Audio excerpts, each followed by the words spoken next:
The Tape Never Lies Network. The tape never lies. Tape never lies. Starts now. The tape never lies. Draft Dr. Phil and the smartest man. Keeping it 100. Keep it 100. So chase greatness and start understanding that he's gonna make everybody better. The tape never lies. I don't want to see your tape breakdowns if you cannot show me things that are negative about a guy that's on your current team. Hashtag chase greatness. Hashtag take that. Keep it 100. Because I'll make this one more time clear. Caden Whitlow, cut it. Keeping it 100. He is the best quarterback I have ever scouted on tape. The Chicago Bears select. Guess who's back? The two dudes that kept it real. Dynamic duo that you love, the smartest man at Dr. Phil. Breaking down the film, never a problem, kick it straight. Most shows focus on stats, we focus on the tape. We keep it in 100, never running east or west. We coming with that truth, cause that's what our fans expect. Cut off the breaking anchor, moving forward to be free. But don't you worry, Shane's got the dumbest tweets. It ain't no secret, Phil and Shane got some haters. But now they're mouth stuffed like the true and now and latest. Debaters, straws get kicked like Coach Tabor. Cuts had to be made, we added a barber moderator. Up and down, boys got you double checking. Sad sacks strolling like a fool drunk texting. Flexing on the truth cause you know they'll never change. Real, recognize real, that's what you get with Phil and Shane. Give me some fucking names. We have two fucking games. Fuck a play or a captain, all of the unfair. The tape never lies, the truth you see. We laugh, we lie, so there's no babies like Maybelline. Straight to the truth with acumen and facts. We got a stat nerd, but he's not just giving nerd stats. Car crash, big impact like trip sack. Every Wednesday night you got the smartest man Phil back. Now we know you're smiling like a fat kid with fun did. We're back better than ever and we keeping it 100. Keep it 100. Draft Dr. Phil and the smartest man. 100. Keeping it 100. Keeping it 100. Draft Dr. Phil and the smartest Keeping it 100. Keeping it 100. Keep it 100.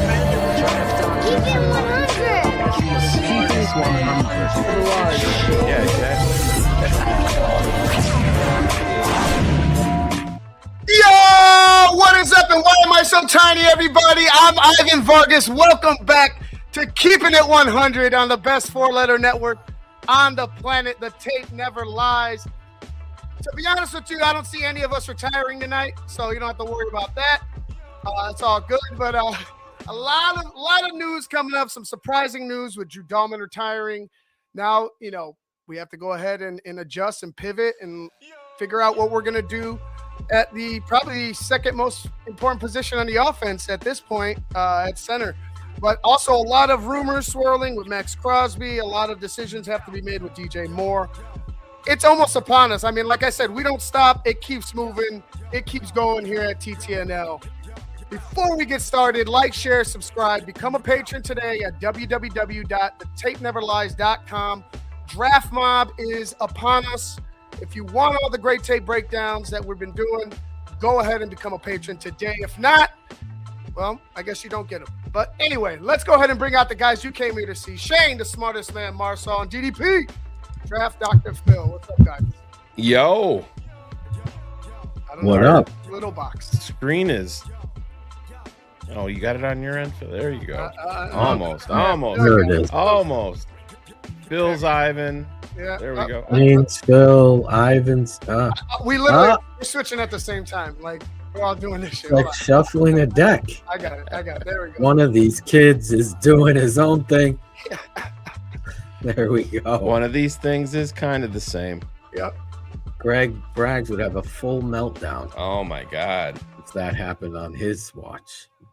Greg was supposed to come on tonight, but we held a vote. Do you guys want to have on Greg Braggs or Cars? And in the closest vote in TTNL network history, Cars only beat Greg by 837 votes. It was the closest we've ever had. So Greg almost made it. That doesn't sound like so close. Nina Times, her vote put it over. Yeah. She voted for Drake May MVP. Not good. Oh, look. Hey, Buck.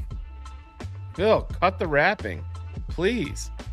I love you guys, but There's always that but. Buck's got two comments. Buck's got 2 comments on our channel. He loves us so much. I'm sure he just showed up out of the blue. Loves pancakes. Yeah, Pete. Go fuck around with the guys from Boston.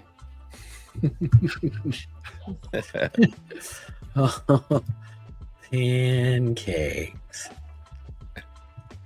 Hilarious. I still got the shirt. Yeah. Do you? Yeah. Oh yeah. The short stack. Nice. Yeah. Oh man, the build up to doing at least something. Everybody, Twitter or X, whatever you want to call it, is in full blown, 16-year-old girl getting ready for the prom drama. It's everybody's melting down. All the quote unquote insiders are coming out of the woodwork. It's crazy. From what I'm hearing. Yeah. From what I've been told. From what I've been told, could be a possible Max Crosby trade. Yeah, from what I've been told, the Bears want to beef up their pass rush. From what I've heard. What I'm being told, center is going to be a high priority for the Bears. So we have to. Courtney Cronin came out and said that Drew Dahlman saw what his dad deals with, and that was kind of like the driving force. Growing up with an NFL dad and seeing what he dealt with after his playing days, and he didn't want any part of that. So here we are. Complete shocker. I know there's a million different ways that you can go with this. Phil, you and I went live, talked about it. Was not expecting that at all. I was waiting for my son to walk out of school. My phone started going crazy, and I looked down and I saw a Bears player. I couldn't really see who it was, and I'm like, oh shit, did we just make a trade? And then I looked down and it says Drew Dahlman retiring from the NFL. Totally stunned. I think Ivan texted me. He's like, what the fuck? Greg Braggs texted me and said, what the fuck? I called Phil and he's like, fuck you. And I'm like, I ain't lying. Yeah, it was. Yeah. Caught us all. The last time Shane said something like, did you see what happened? I was like, God damn it. I was like, what? what? Yeah. I think it was what's his name to the Dodgers? Fucking Tucker. Yeah. I'm like, more bad news. Yeah. So Maybe it is before the draft, Michelle. What's that? Oh, Michelle had a question. Michelle was saying, hi, Sorry. guys. My bad, Phil. Oh. I can't believe we have to go into the draft again. No center. Oh, I think they're getting a free agent center. I think that's I totally co-sign that. I know, Ivan, you kind of disagreed with it. Well, not necessarily disagree. I just, because it's not the greatest position, right? But if you find a guy finding a Tyler Linderbaum, I'm not saying you can find it, but right. If you do have a guy that is NFL ready and is able to just handle enough because you have veterans around him, it might be able to work. I'm with the signing a vet and going from there, but I also would like them later in the draft or someone drafted to go ahead and pick up another center. And I mean, I think they have their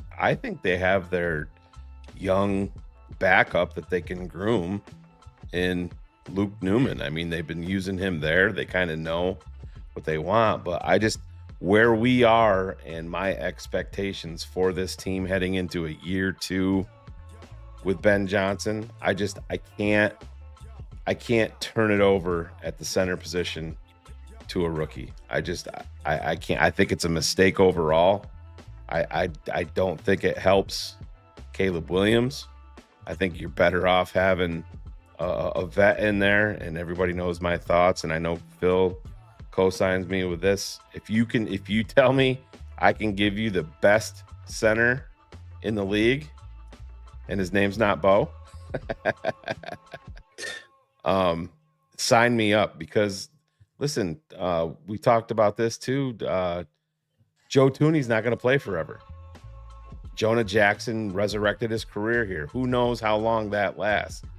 You have the ability after that to move forward with your core on your offensive line being Tyler Linderbaum and Darnell Wright that you move forward with. And then if you're going to draft a left tackle, however that is. But Phil, speak to how critical, and I mean, Ben Johnson is on the record talking about how critical the center is in his offense. You can talk about it better than I can. Yeah, without a doubt. I mean, it's clearly how it's going to set the precedence on what it is you need to be doing at the front. So he's calling out the front. He's setting that standard, especially when you're running inside and outside zone. How he's going to get those combo or duo blocks, organized slide protections. Ben talked a lot about how much Dahlman was critical in Caleb's growth, how the two of them worked together well, and then how much Dahlman was teaching Caleb about seeing that box and understanding where he's going to go with the football. But again, you know, the center position is the most important position on the line. As far as you need the best is left tackle, in my opinion, obviously. And that takes a high priority.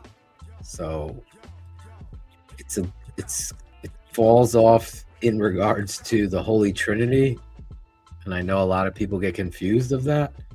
But your center is the oil that runs the engine. So you got to make sure you have that. And when you're running this kind of offensive philosophy, that center position is so important. Now, Linderbaum, coming out of Iowa, he was the highest graded center that I've ever scouted. And I was a Creed Humphrey guy, as you know, Shane. But yeah, this guy was on another level. And if you have an opportunity to improve, because I thought Dahlman was good. Oh, there's an upgrade, but definitely flaws there, Phil. And I mean, you could see it. You and I talked a little bit on the phone today about how much he may have played his worst game for the Bears versus the Rams. Last playoff. Yeah. 100%. But you have to wonder, knowing what you know now, how much of that was weighing on him. Because I will never believe that this just hit him, boom, after the season was over. I won't. Yeah. Maybe it was affecting him during the season. There's all these maybes. That's why I hate, and this is nothing against him. When you do something like this unexpectedly, a little authenticity goes a hell of a long way. Instead of hearing it from Courtney Cronin speculatively, maybe he gave her that quote. However, I just think you as a man owe it to your team, your teammates, and the fans in this kind of league where you get paid to play. That you can even just send it in a letter.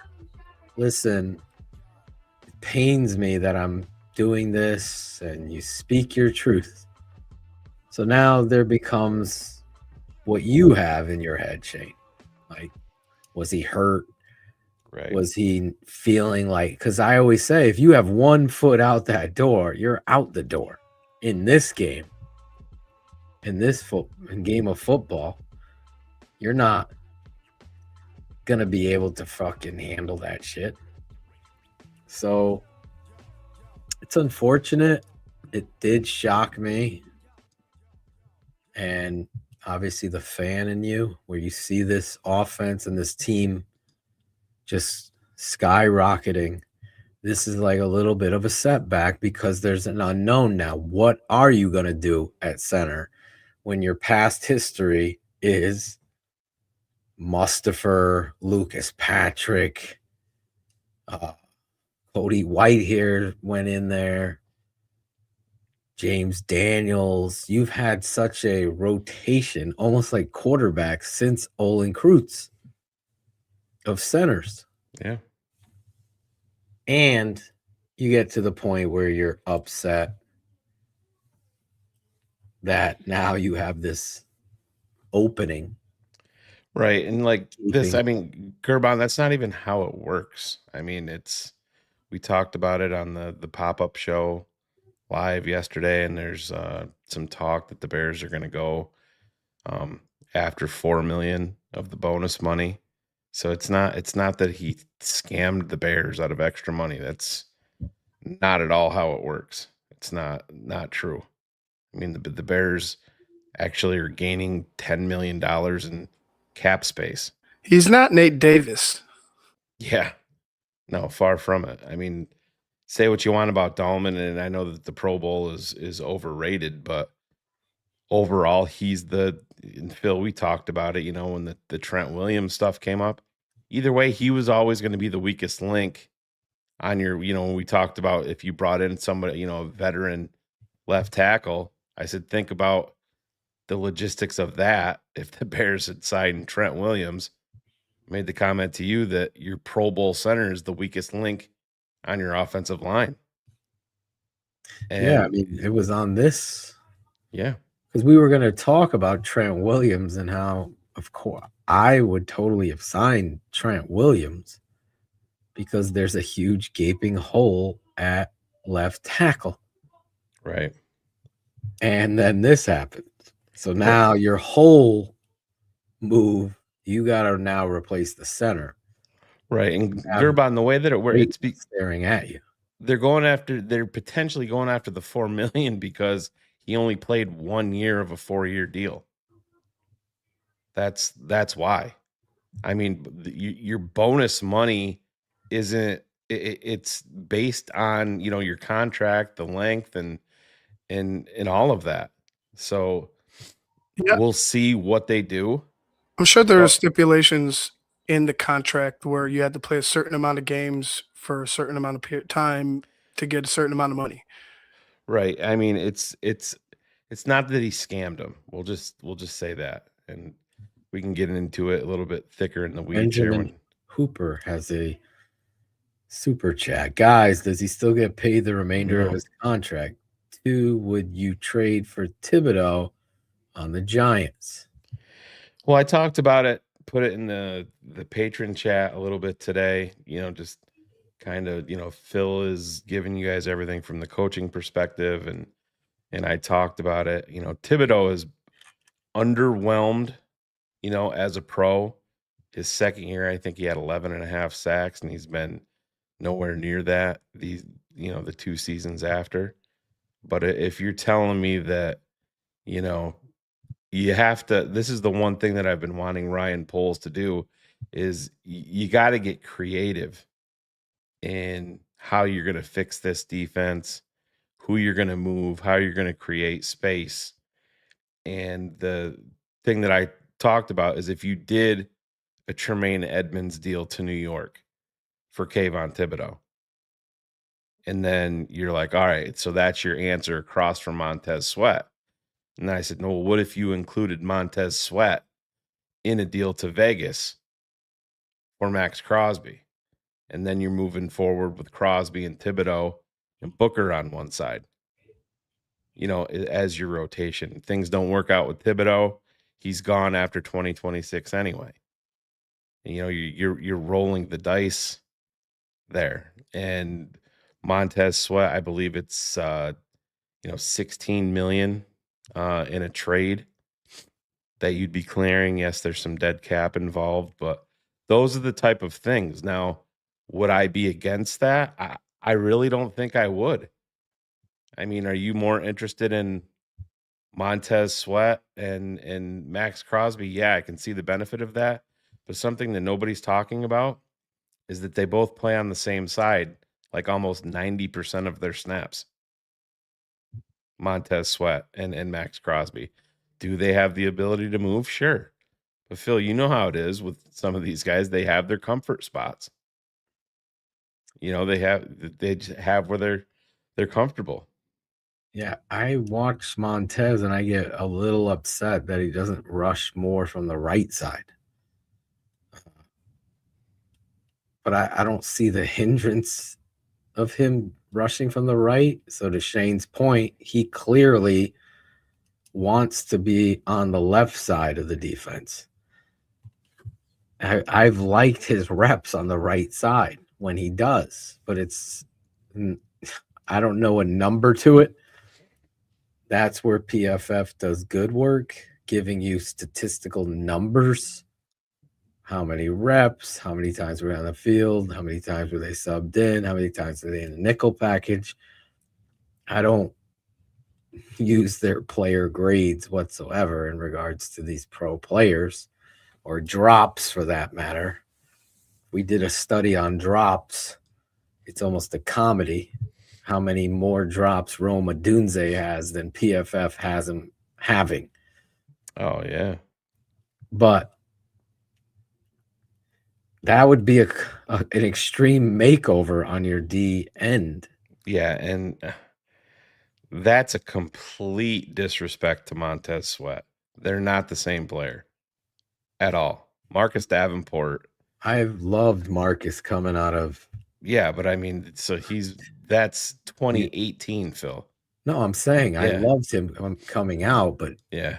I agree with you. Montez has been much more healthy, much more consistent, and much better pass rush finisher. I don't even know how many sacks Davenport has in his career. I could see that many.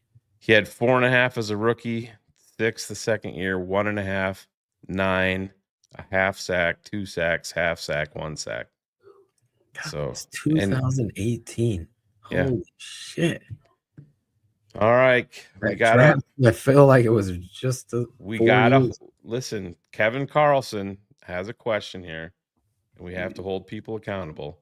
So, Kevin, we're almost 24 minutes into the show, and Kevin has the dumbest fucking question of the night that we're going to put up here, Phil. Do you want to take it? At least he somewhat knows.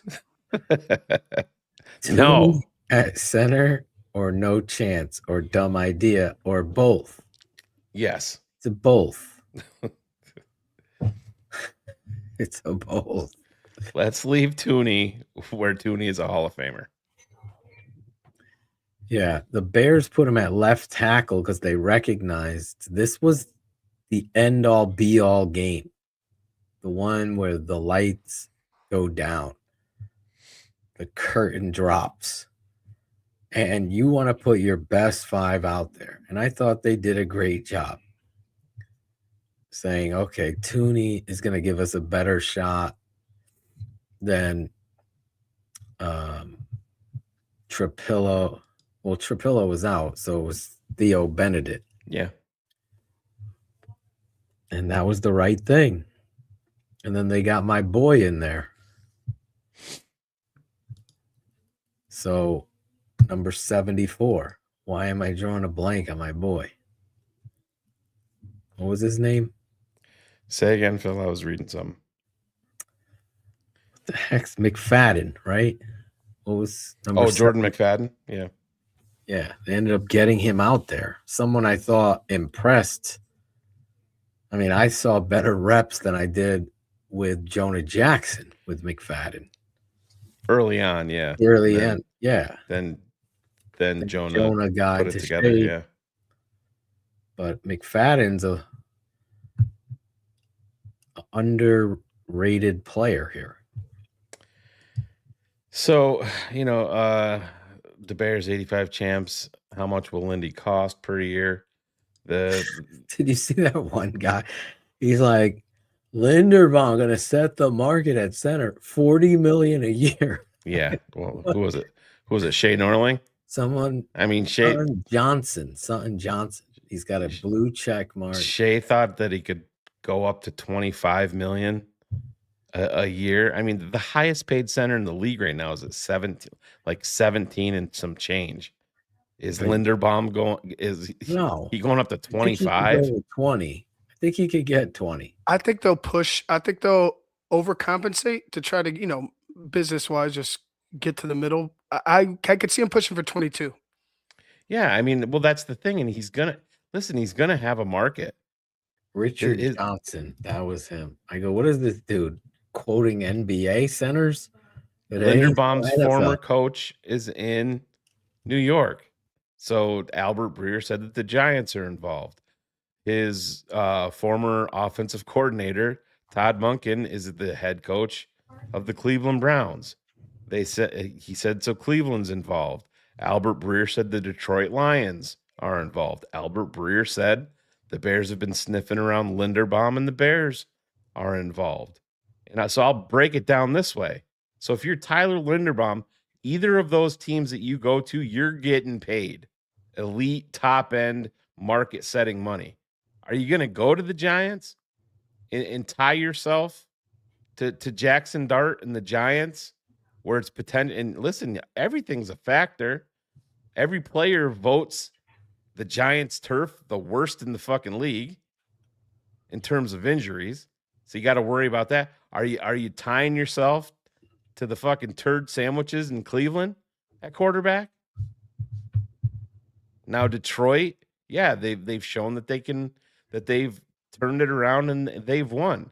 There's still question marks there. To me, out of those four teams, and even if I remove myself, you're looking at a young ascending team with a young quarterback with massive upside, and you're getting paid on top of it, and you get to play next to Joe Thuney and Jonah Jackson. It's a pretty sweet deal. Now, the big question is, do the Bears want to invest? Do they want to invest that capital financially? To me, it's a no fucking brainer. I don't really care what the money is. Give me the best fucking option. I'll figure out everything else from there. I don't know if you knew Linderbaum is a free agent. No. Good to know. That's fucking bizarro world in the comments tonight. Some of these comments.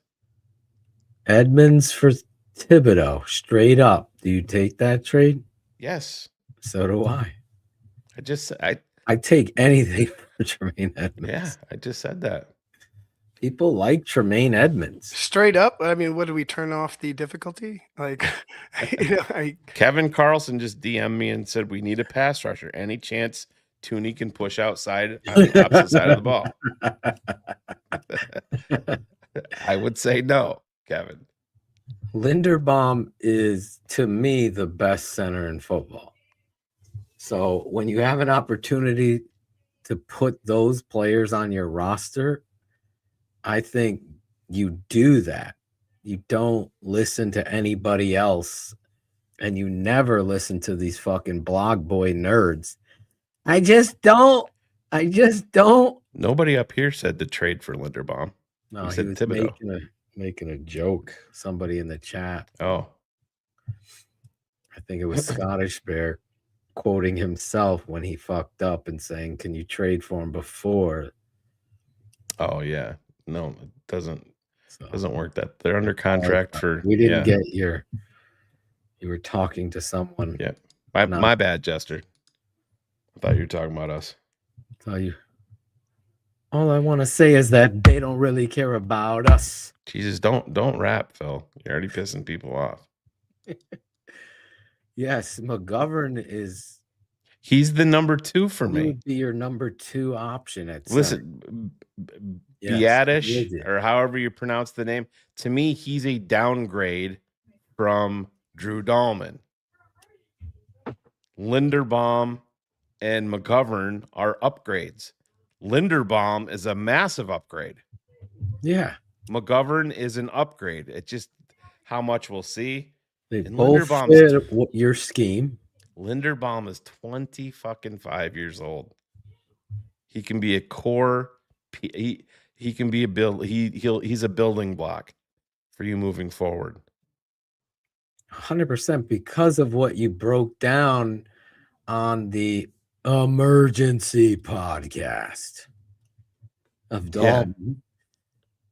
How many players we have under contract in 2029? You have one player under contract, right? That's DJ Moore.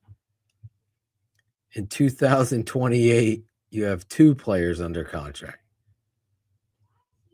Yeah. 2029, you have one. It's DJ, right? Yeah. In 2027, I think you only have your rookie class and UDFAs that you signed. Yeah, it's not meant, but that's what they're doing. And this is where Poles. Because of Caleb Williams. Yeah. Poles fucked up. Right? He fucked up with the Deo and the Brady Jarrett contracts. If you look at this map. When you can go back, and when we did a pop-up show for free agency, we'll have them this year, because don't forget, the new league year starts on Wednesday. Well, guess what? Starting Monday at noon at 12:05, if not before, you're going to see the tweets coming through from Tom Pelissaro, from Adam Schefter, Ian Rappaport, and then they will be phrased like this. When the new league year starts, Tyler Linderbaum is expected to sign with ... That is going to start on Monday at noon East. And it's immediate. Right out the gate last year, the Bears signed Drew Dahlman. It was, I think, 12:03. Could we be signing a center to replace him at 12:03 again? And you know what? If it's Tyler Linderbaum, Phil, I'm fucking elated. We're dancing in the streets. I'm with Isaiah. Like, I don't understand anybody sending me a DM, but do you pay him all that money? Yes. Yes. Set the market, because he's going to be your number one protector of your number one asset. He's touching the ball every single offensive snap like the quarterback 100%. Is. He's, like Phil said, he's protecting your most valuable asset. The Bears have had a carousel at the center position. You can settle it with money. You're not signing. Now, would I have been comfortable giving Drew Dahlman $20 million a year last year? Absolutely not. Drew Dahlman is not Tyler Linderbaum. He's not. He's steady. He's a good center. And that was a massive upgrade for the Bears. You can get, at worst, he's one or two, let's just say at worst, he's top three. Phil says number one. I'd say he's number one, yes. But at worst, he's top three. And you're getting a new deal with Caleb. Sorry, Fields fanatics and Swifty. You were wrong about that, buddy. The reality is Caleb's going to get paid here. And then based on that contract, and I'm sure Cars is going to bring a lot of this hefty information with him, but you're going to have your starting center and your franchise quarterback growing together. And that's what you want. And then your right tackle is going to get paid. So you add that equation. It's Shane, can you do me a quick favor and read off the salaries for the Philadelphia Eagles, who have won Super Bowls in the 2000s and not the 80s? Yeah, let me. In the 2020s, they've won Super Bowls. Well, that's the thing. Did I think it's did I send that to you, or was that to you and Cap? Do you remember? it was to me, you, and Cap. Well, I just know every fucking lineman on their offensive line is upwards of $50 million guaranteed with huge signing bonuses. So the reality is, at how old is Linderbaum? 23? 25. 25 years old. There's rookies coming out in the draft that are 25 and 26. So this is what you got to do in order to win in this league is get better. And you got to put your money where your mouth is, because right now you have a gaping hole at the most important position along the offensive line. It's just that simple. Yeah, I'm looking up where I have that. Corn planter, $5. Should we ask Olin to give us some fucking names? Why not? Sam Mustipher is a free agent. We know.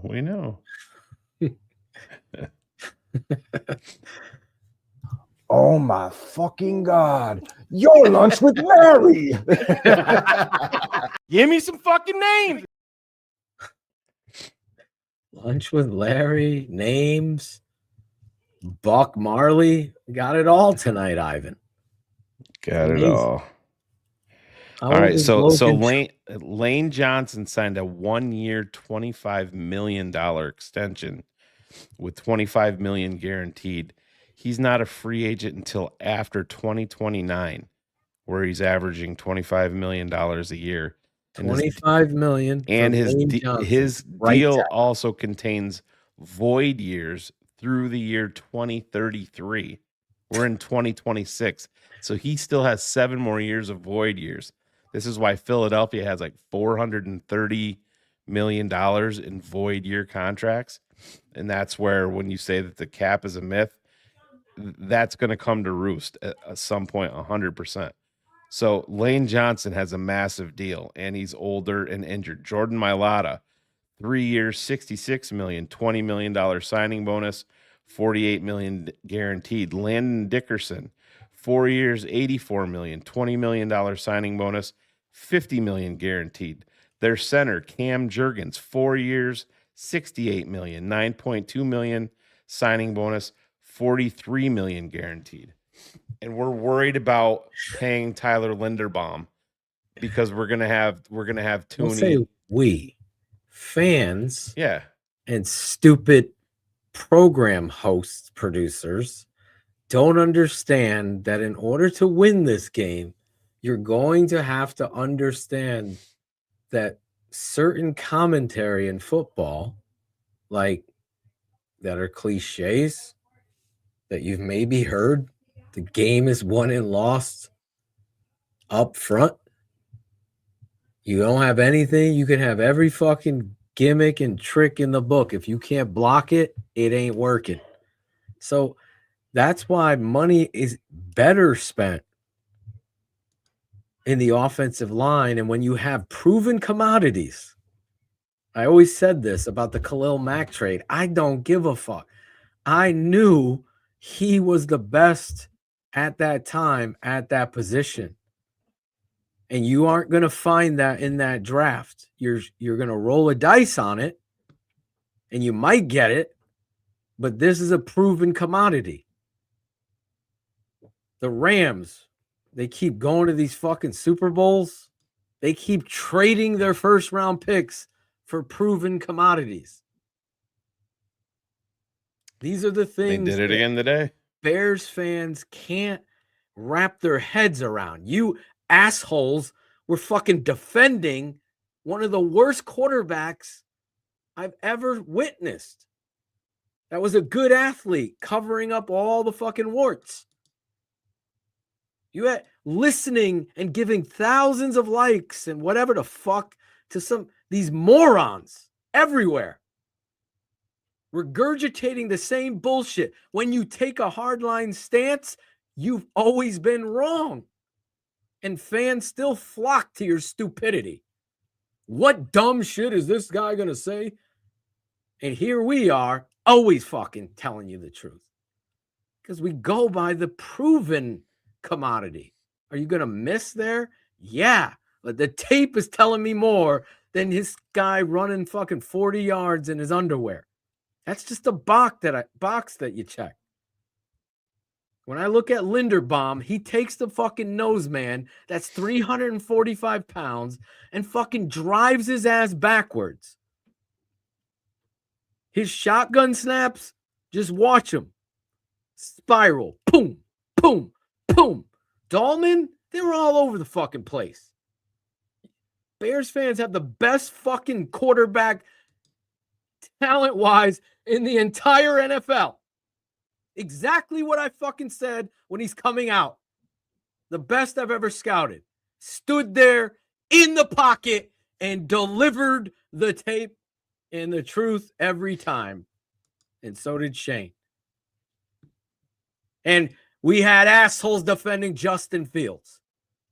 We got beat reporters asking the dumbest, shittiest, stupidest questions defending Justin Fields. You got a play-by-play guy who can't even get it up for Caleb Williams throwing fucking the greatest touchdown passes you have maybe ever seen. Because they're still holding on to some Fields bullshit. Get over it. Get over it. I saw a kid pull a card, a fucking Caleb Williams card. $100,000 card today. It's going to just get more. Hold that card, kid. This is going to be even worth more. Get that shit graded. Because I'm telling you right now, this stupid Bears fans that are looking at things, remember the game. Why is Caleb backing up 15 yards? This is a bad snap on that last play. He had to go back. He had to wheel back around and throw. This stuff can be fixed. Always can be. But you can't find that quarterback. You got to protect him. I don't think you realized as you watched who was our center before Dahlman got here. Coleman Shelton, and Lucas Patrick we had. Mustafa's out there still. Yeah. How many sacks did Caleb Williams take that rookie year with that terrible offensive line coach and the terrible talent that was around there? And you've all seen how amazing your quarterback is. He took 63 sacks. I told Adam Johns and Hogue and all these fucking guys, he would have been 163 if it wasn't for him. Start fucking appreciating what is on tape, because that's where the truth is. Now you're seeing this. You're seeing me going to Dunkin' Donuts with a girl saying the Iceman, her boyfriend's a Giants fan. I go to the grocery store. Oh, those Bears, that quarterback. The whole fucking world sees it except you assholes that don't. I don't know if we can spend money on it. The best center in football, Shane. I'm worried. About what? About the pass rush. Come on. Speak as a coach. Is it easier to cover up and help the center, or is it easier to help left tackle? It's easier to help a left tackle. Exactly. My point. It's easier to help a left tackle. The center, listen, it is the most important. Well, why isn't it in the Holy Trinity then? Because that's the hardest out there, one-on-one against those pass rushers.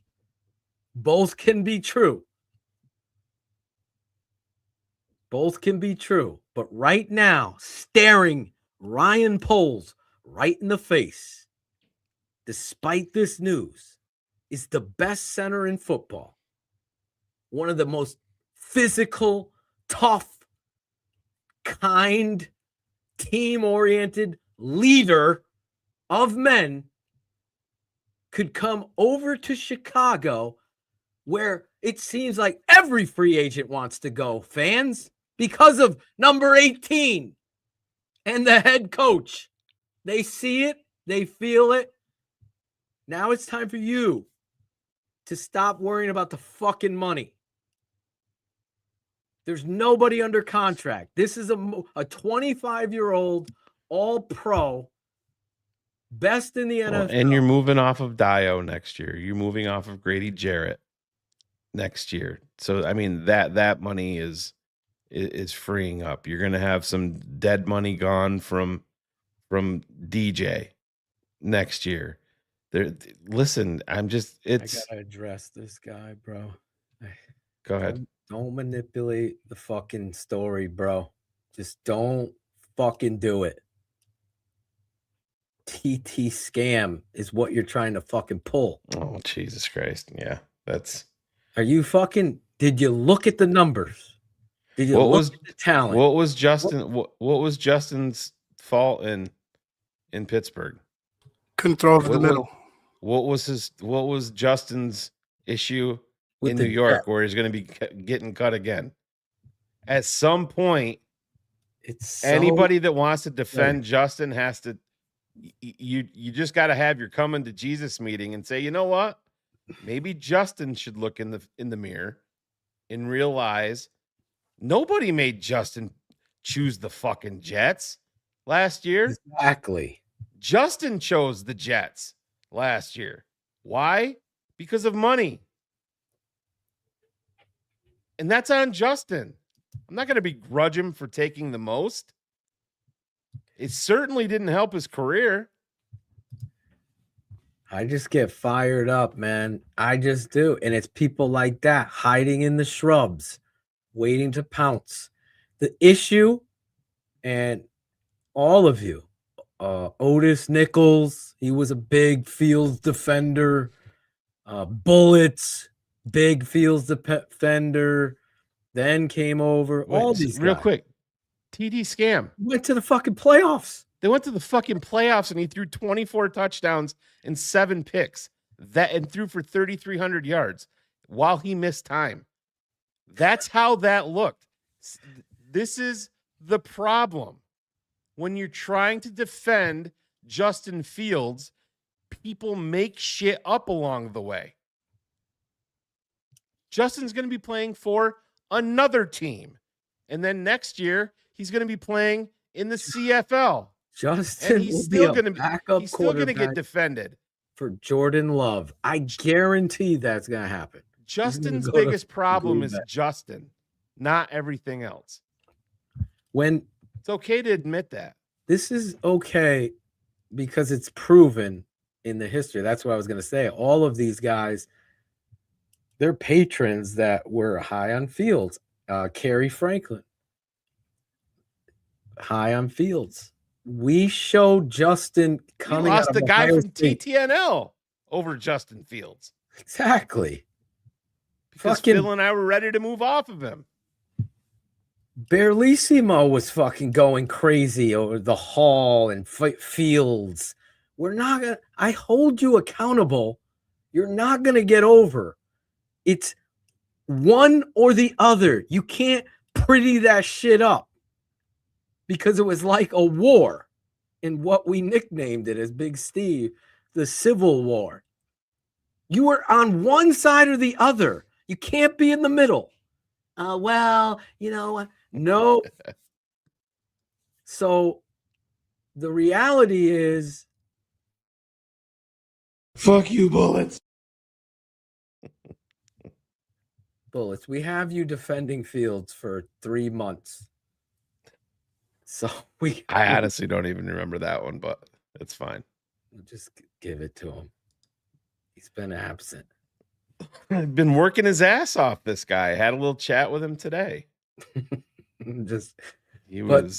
That's where they were. Even when he was coming out, the tape showed me slow release, the wind up. We hoped. You can't really change someone's throwing motion. Can't change a lot. There's Josh Allen is a rarity changing his throw motion. Some of these guys can lock in at that level.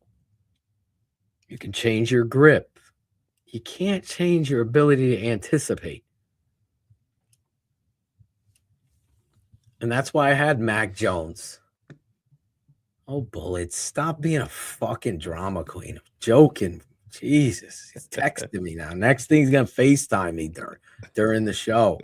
No, that's Carrie and Jim. Carrie and Jim do that. Oh, my God. He was a Fields guy, right, Eric? He's trying to say what? He's trying to get out. But the reality, maybe he'll sign with the Vikings. Play with the Vikings against the Bears. But I mean, listen, if you're trying to resurrect, and I hate to even go down this fucking vortex, but if you're trying to resurrect your career as a quarterback, how the fuck are you going to the Jets? I mean, honestly. He decided, just like you said. Right.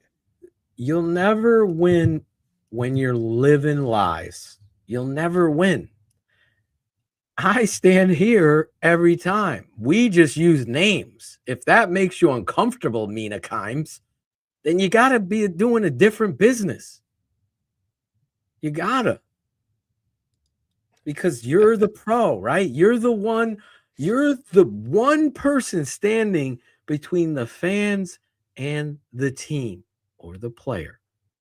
Your job, and that's what ESPN is so fucking atrocious. Like, it's so hard to watch anything on there because all of your analysts are fucking journalists that don't know the fucking game. It's all for former fucking quarterbacks. It's all rage bait, Phil. It's all for fucking engagement and rage bait. Oh my God. Like flip-flop daily. Flip-flop daily. You know how I feel about fucking Dan Orlovsky. I mean, he has a job. Right. But He's Eric, worse than the weatherman. It's not about being a starter.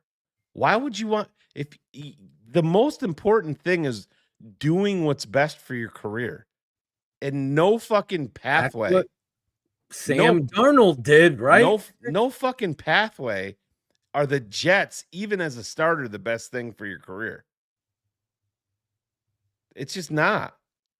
He went there for the fucking money. And listen, whatever, that's fine for him. He probably did it because he knows that he's not going to. It was his last time to cash in.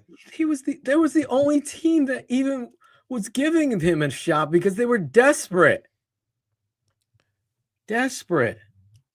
He should have went to Atlanta, backed up Kirk Cousins. I don't even think they wanted him. Shot. Pittsburgh wanted him back. Should have stayed there then and work for your shot. Study the fucking game, Justin. How about that? Like, you have too many excuses for these guys. And me and Shane get painted this brush as if we weren't excited about Justin Fields. And everybody knows where we stood. I fucking more than anybody supported this guy and showed the tape. It just and I was the first one out. I was never in. Mac Jones had a higher grade from me over him. Everyone's manipulates that I have Mac Jones the number. No, kid from Jacksonville was my number one quarterback there, but I preferred Jones to Fields. And I was right. I was, because he's a better passer, an anticipation thrower. And he would have worked better with Matt Nagy's offense. But it doesn't mean that we weren't giving. We gave Justin Fields every fucking chance. Every fucking chance. Pulling for him. I was excited that we even got a quarterback. When you were sniffing the territory and things you saw, I things knew playing out your way. Let's go back and tell this story because I think it's one of the most important moments in TTNL history. Yeah, and Bears fandom history. We'll have because to go back and find that and make it a clip. Honestly, we need a producer getting these fucking highlight clips because they're important to tell our story.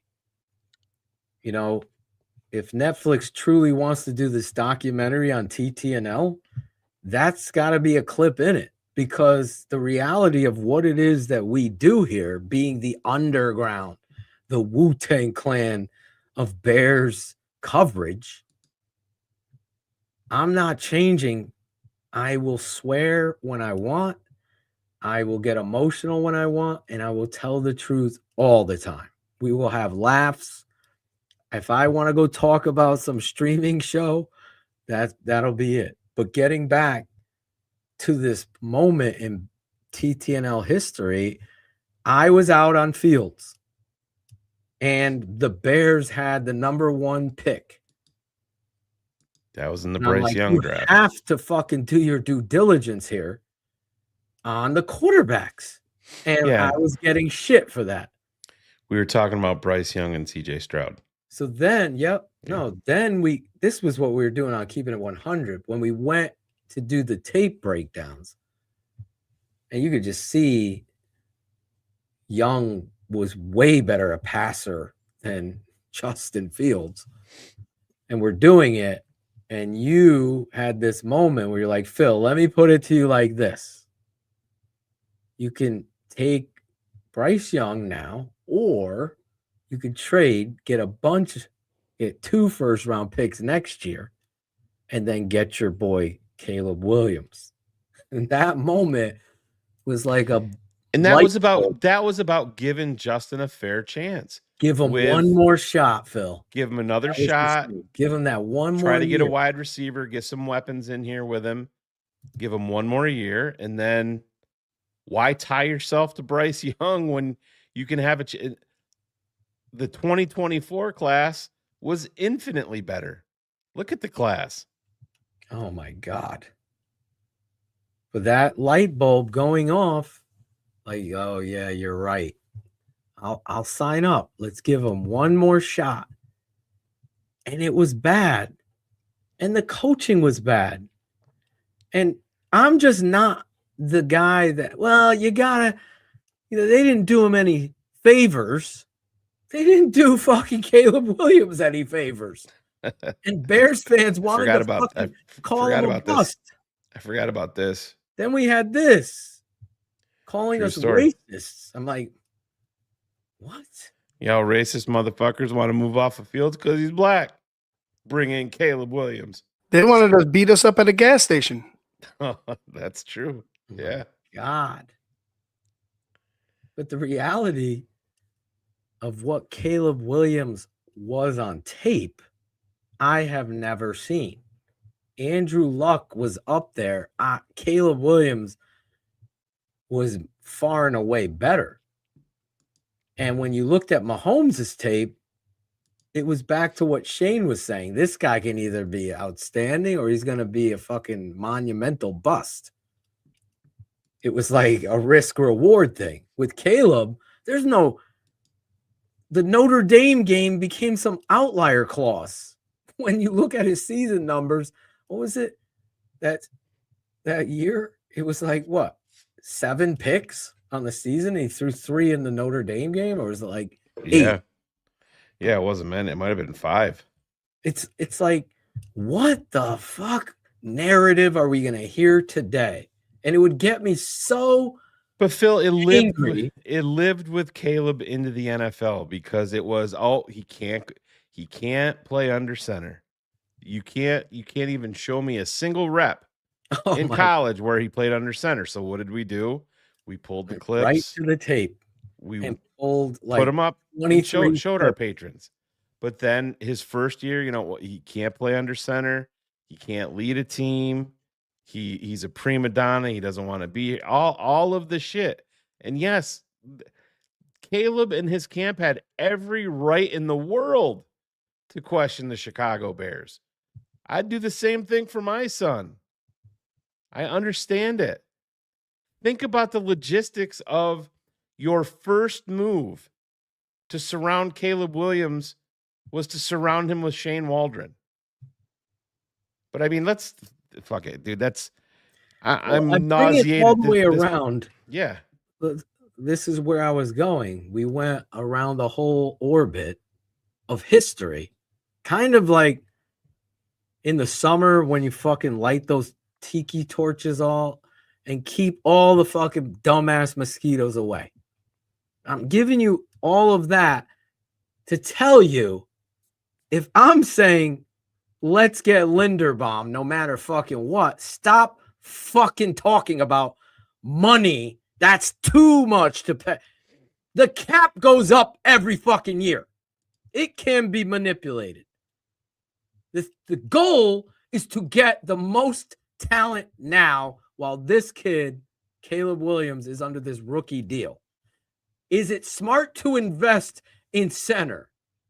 Yes. If this was a bubble question, is it smart to invest in an offensive center in the NFL? True or false? Those assholes that pick false are failing the fucking test. That's as simple as I can get it for you. Invest in the best. That's it. Make it a fucking t-shirt for Ryan Poles. When you go this shitty route, you get the Lucas Patricks of the world. It's constant clawing, punching under the pile with you. It's so obnoxious listening to the fucking morning shows and the sports talk and these fucking idiots on ESPN. Idiot. It's, what are we doing? What dumb shit is Acho gonna say today? Oh, what did Ryan? They're like fighting. Who's gonna say the dumbest shit you've ever heard today? Oh, today's Orlovsky's day. Oh, Hasselback's back?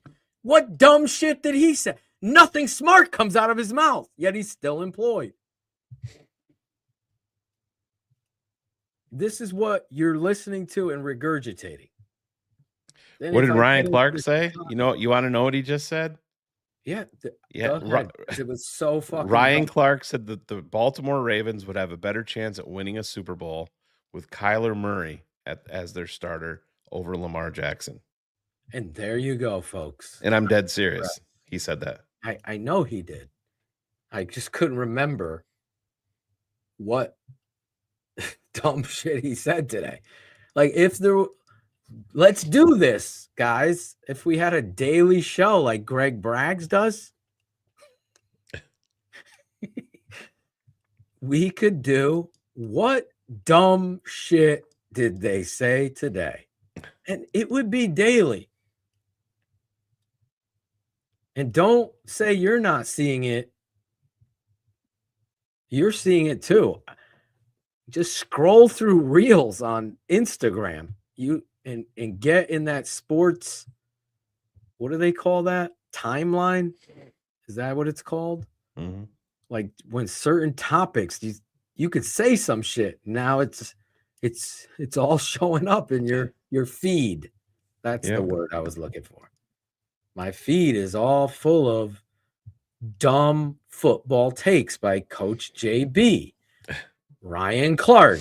But Dan again, Orlovsky, it's Mina Kimes. It's all rage bait, Phil, because it gets him paid. Mina's watching tape, Shane. It's just like she's grinding tape. It's just like I'm a former NFL scout. That guy, he goes out there and he puts my God, he puts the craziest shit out there, and still to this day, you look, he'll make a comment and he'll get 800 comments on it, and he's just sitting back laughing at everybody that's commenting because you're paying him. Everybody that does that shit, you're paying him. He's verified and he's going to get paid for all that shit. Yeah, best thing you can do to these people is mute them. Race bait community. Just like all of these fucking Chicago Bears aggregators that are aggregators. I know according to my word was algorithm, not feed. Yeah. According to my, this guy, that I know. And listen, there's some legit people. I'm not saying that there's not, but if you go on X, all of these guys, and it's all the same regurgitated bullshit constantly. Kevin's right. We do hold people. That's why people don't like us, because we'll use their names. I'm gonna use Adam Hogue's name, even if he's a teammate on CHGO. I'm gonna use Mark Grody. I will call David Kaplan out if he says some dumb shit like baseball is a better sport than football. Not that he said that, but if he did say that, I would call him out. I know baseball's his thing. I don't know how. Nothing's worse professionally. Well, maybe the WNBA is worse than the NBA. They both suck. Phil's going down a weird vortex. I'm just saying. Let's get back to free agency. The algorithm gets me fired up, Shane. Yeah, it is what it is, man. We got Gary Catacon. 90 for Alonzo Spellman, Shane. 59 for I got his I have his draft day clip. Sent me that, and I was showing Tate and Dev.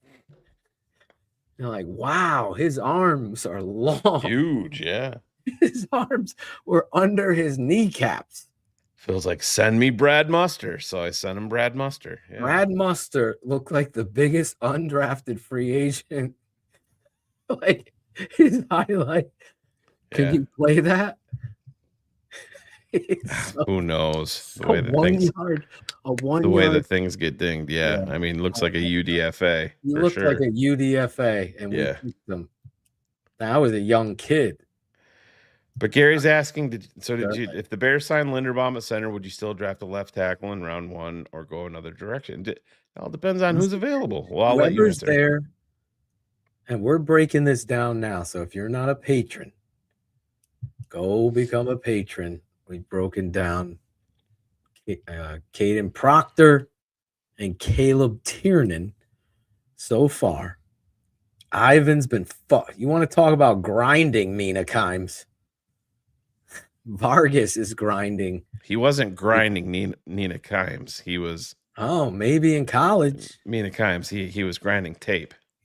He was grinding and cutting the tape. He was deleting tape and then recutting tape. Yep, that's what I do. That's a story for later.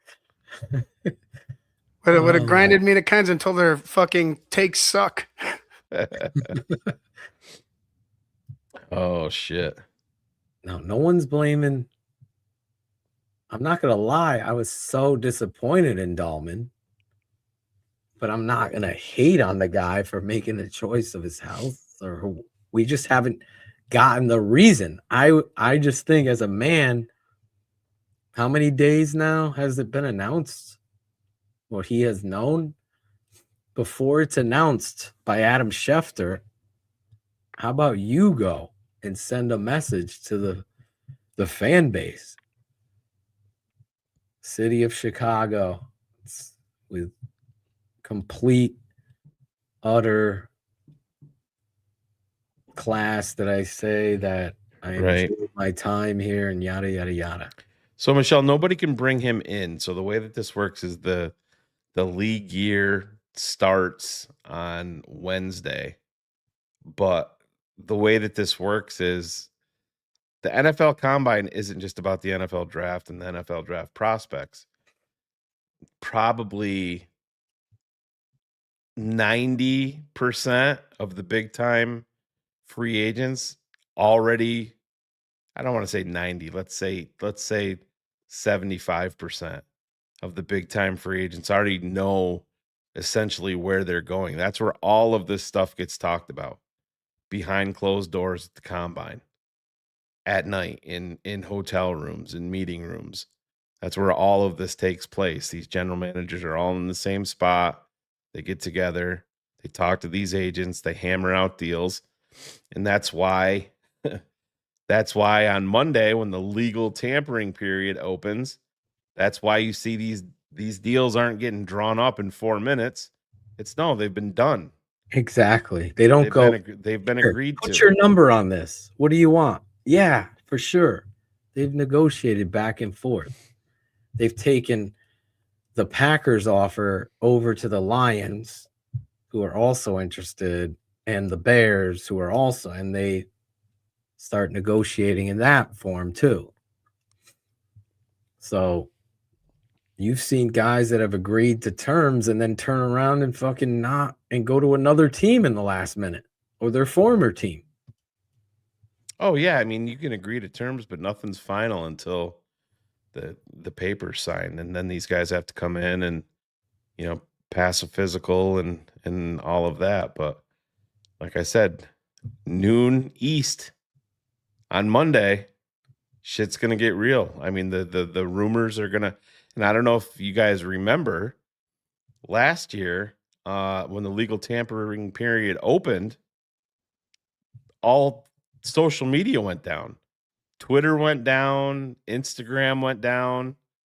They all everything went down, so it was hard to follow along there for the longest time. Oh yeah, that was last year. Yeah. They closed it down. Greg Braggs almost had a fucking heart attack. Yeah. This is a good question from Scottish. And listen, I'll be completely honest, and I haven't taught Phil and I haven't talked to Cap specifically about this, but I love Kevin Byard. I think he's the ultimate leader.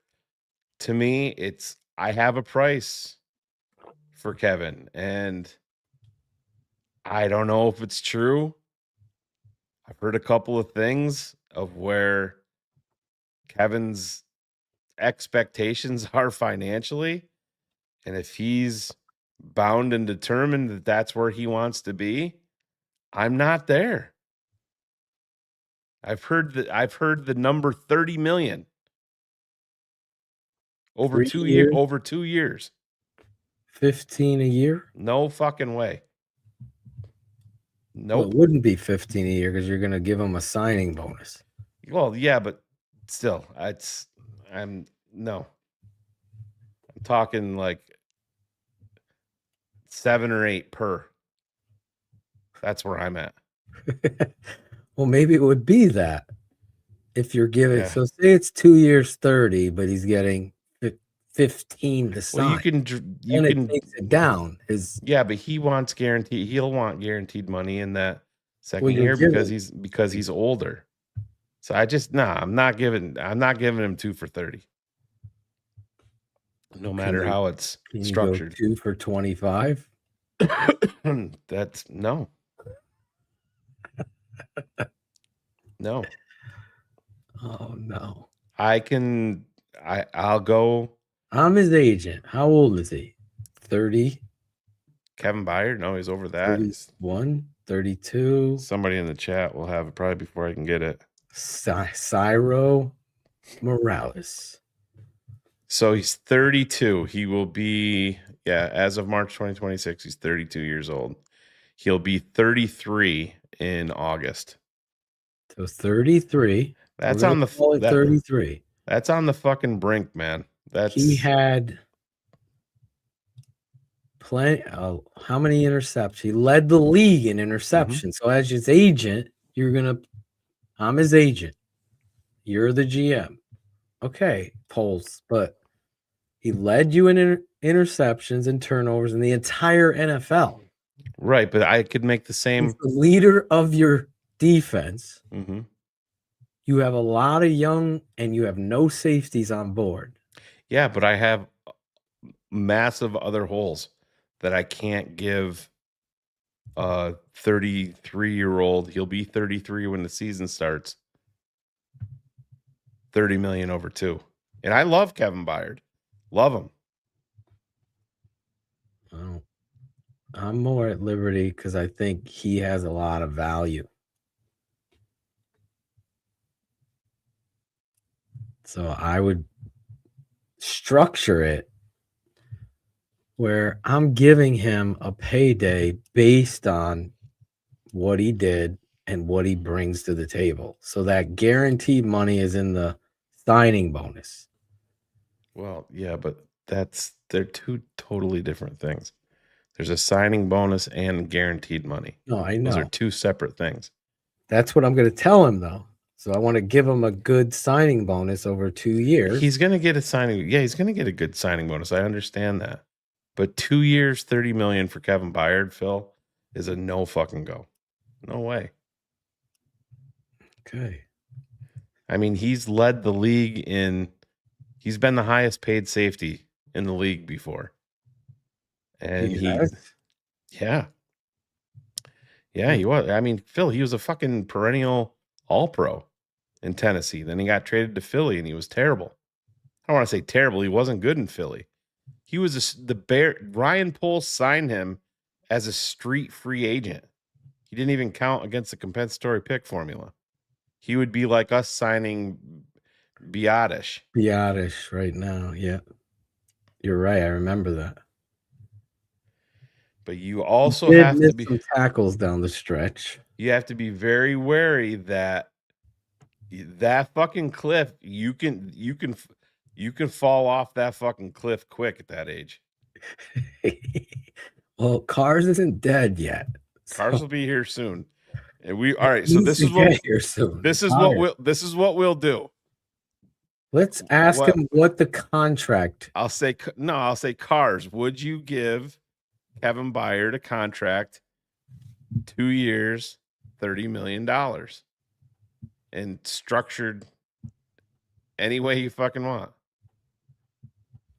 Yeah. But that's the thing. He's not going to accept that because he's going to want guaranteed money over the 2 years. All right. Legit. So what is your I just told you on him?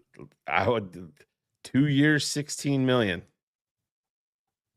Well, how much are you giving him on a signing bonus? 15. So everything is guaranteed once he signs. Essentially, yeah. You answered my 12 question. and a half. Right in that range. But you can't do two This for guy's 30. with you. He's up 2 for 18. I'm in the 20 range for him. I'm just saying, if that's what he's asking, where is he at? Is his agent asking for some sort of cap-based deal?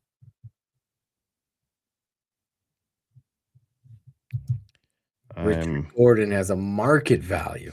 This must be from Spot Rack. I'm assuming, I haven't looked. And $7 million in salary. Look at Kerry Franklin rolling up in here. No, that's Kerry's not talking about Byard. That's what Kerry had to give the wife when she went to Greece. Have fun, honey. I gotta get Kevin paid. I do like Kevin Byard. I think he's important. Oh, me too. But I'm gonna have a fucking limit. Yeah, looking at it the way you're shaping it. Because what did we pay? What did he sign here initially? That signing, was it a 2 or 3 year? He signed a 2-year deal for $15 million in March of 2024 with $11 million guaranteed and a $3 million signing bonus. So there you go. I think you gotta raise it up from that. Yeah, that's why I said I pushed it to 16.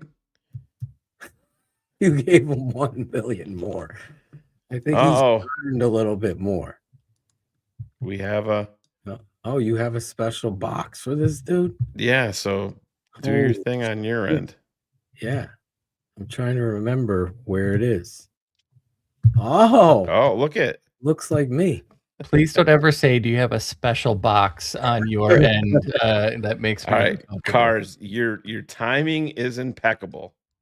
So I'm the GM, Phil's the coach, and you are my finance guy. You are we're broke. So I just went down and I talked to my head coach, and before my fucking head exploded, I said, I'm going to have to go talk to Mark Feinstein upstairs. And my coach wants our free safety signed to a 2-year deal for $30 million. And he's 33 years old. Oh, that's what he's and Kevin asking. Byard. I wanted to understand if we can appease that in structure. It is increasingly difficult to do that with a Crosby deal. So the short of it is yes, but it does come at a cost. Oh, with Crosby coming. So you're already knowing that he's coming. Well, you're upgrading. Kevin Byard isn't going to be your big money ticket, is what Cars is saying. No, I get what he's saying.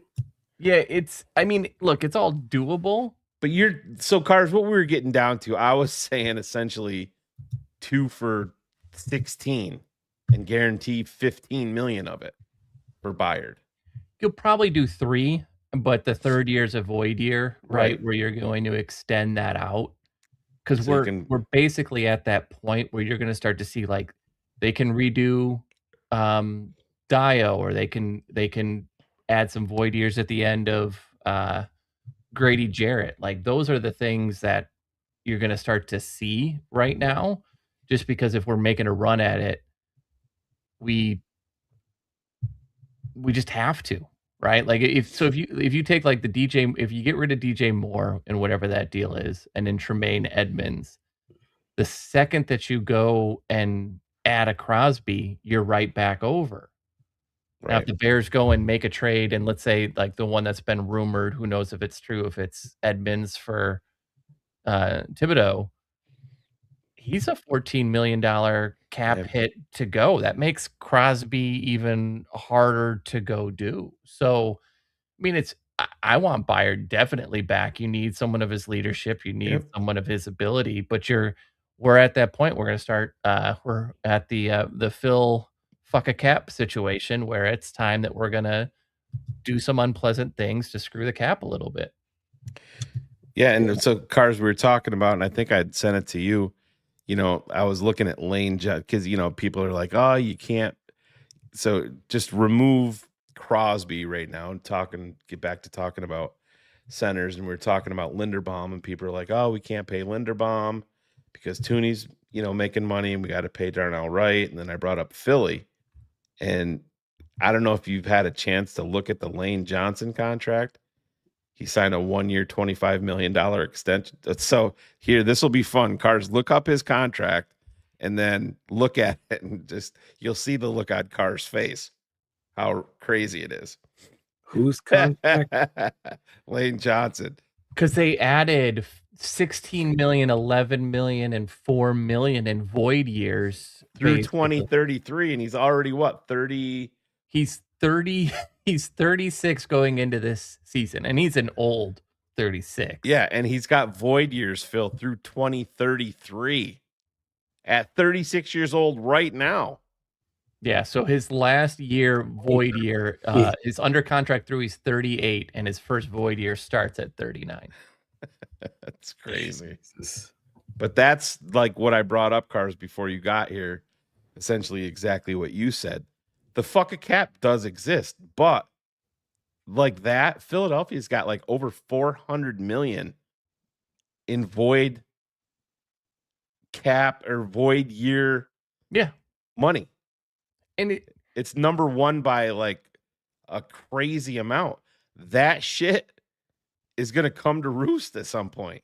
Look at what's happening in New Orleans, right? Yeah. Like that's it. The problem is New Orleans bet on Derek Carr and was incorrect, and Philly has bet on Jalen Hurts. And look, I know that they've won, but long term, that's going to be an incorrect move, and they're screwed. They're screwed because of it. JJ, that's a very good point. JJ is very much in the realm of a player that's either going to get extended and lowered. Montez Sweat is another guy who may add one more year at the end of his deal to lower that. Like those are some of the other moves that can happen. Or Jalen could be gone. Cars, could he be gone? Let's stay with Jalen because Shane and I have taken a lot of heat because there was even talk that Jalen was going to be asking for more money this offseason. And He's been injured. You know how we feel about him as a player. I don't see elite at all. I see good. Really good. Yeah, really solid. Solid. Not a very good tackler. Makes business decisions. Has been banged up lately, so I can't. Yeah, see. I think it's clear he's not healthy. I mean, I think that was clear. And he's all coming year. off a big injury. Yeah, he's played one full season in his career, right? And he played 17 games the year before last. So if they were to trade him, do you believe they could trade him, first of all? Yes, absolutely. If you can trade Sauce Gardner, you could with his contract, you can trade anybody. So what about, is this a guy that can be cut, or is that a damaging blow on your salary cap? He's got no guaranteed money left. It saves you roughly $7 million of cap space to cut him. His dead cap number is 18 million for this season. Yeah. So it saves you. Right. So, I don't know if that's worth saving 7 for him. Well, it's like talking about DeAndre Swift. DeAndre Swift, I believe, is 7 also. Mhm. And then you get into if you're getting into free agency, there was the Travis Etienne rumor. There was Sean Tucker rumor at one point from Tampa.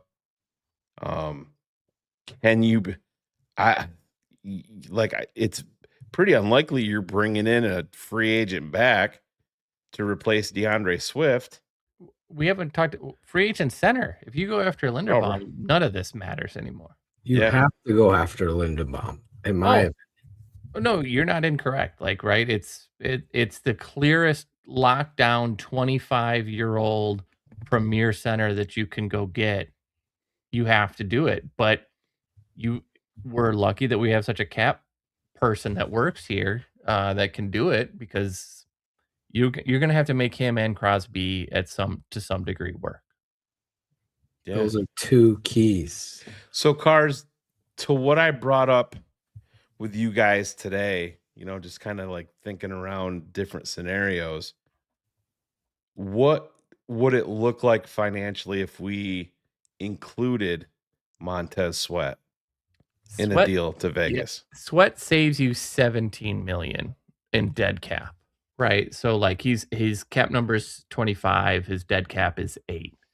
So it does absolutely save you. I don't know. I don't know necessarily. I don't know necessarily what you could get for him these days, because you kind of see with trade values are all over the map. If McDuffie's going for what he went for, and you've got kind of some other older guys on there, but you can absolutely go away from him. Yeah, and that's the thing, because the Thibodeau deal, like I brought up, he's on the 5th. That's his 5th year option. Yep.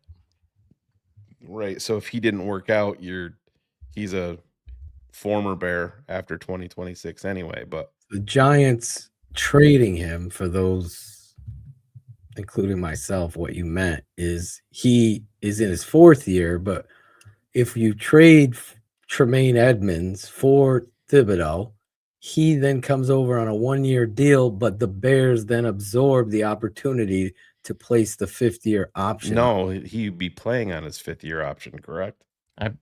He is, because he just completed his 4th year. Yeah, so he would be playing. That's why his number is higher. That's why his number's at 14 million. The Giants picked it up, and he would be, if he was traded here, he'd be playing under it for the Bears. Yeah. So because the Giants accepted it, now he is traded for that. These are the intricacies that I don't know. But back to the original, say he was in his 4th year, would the trade also carry the ability for the Bears to hold the 5th year option?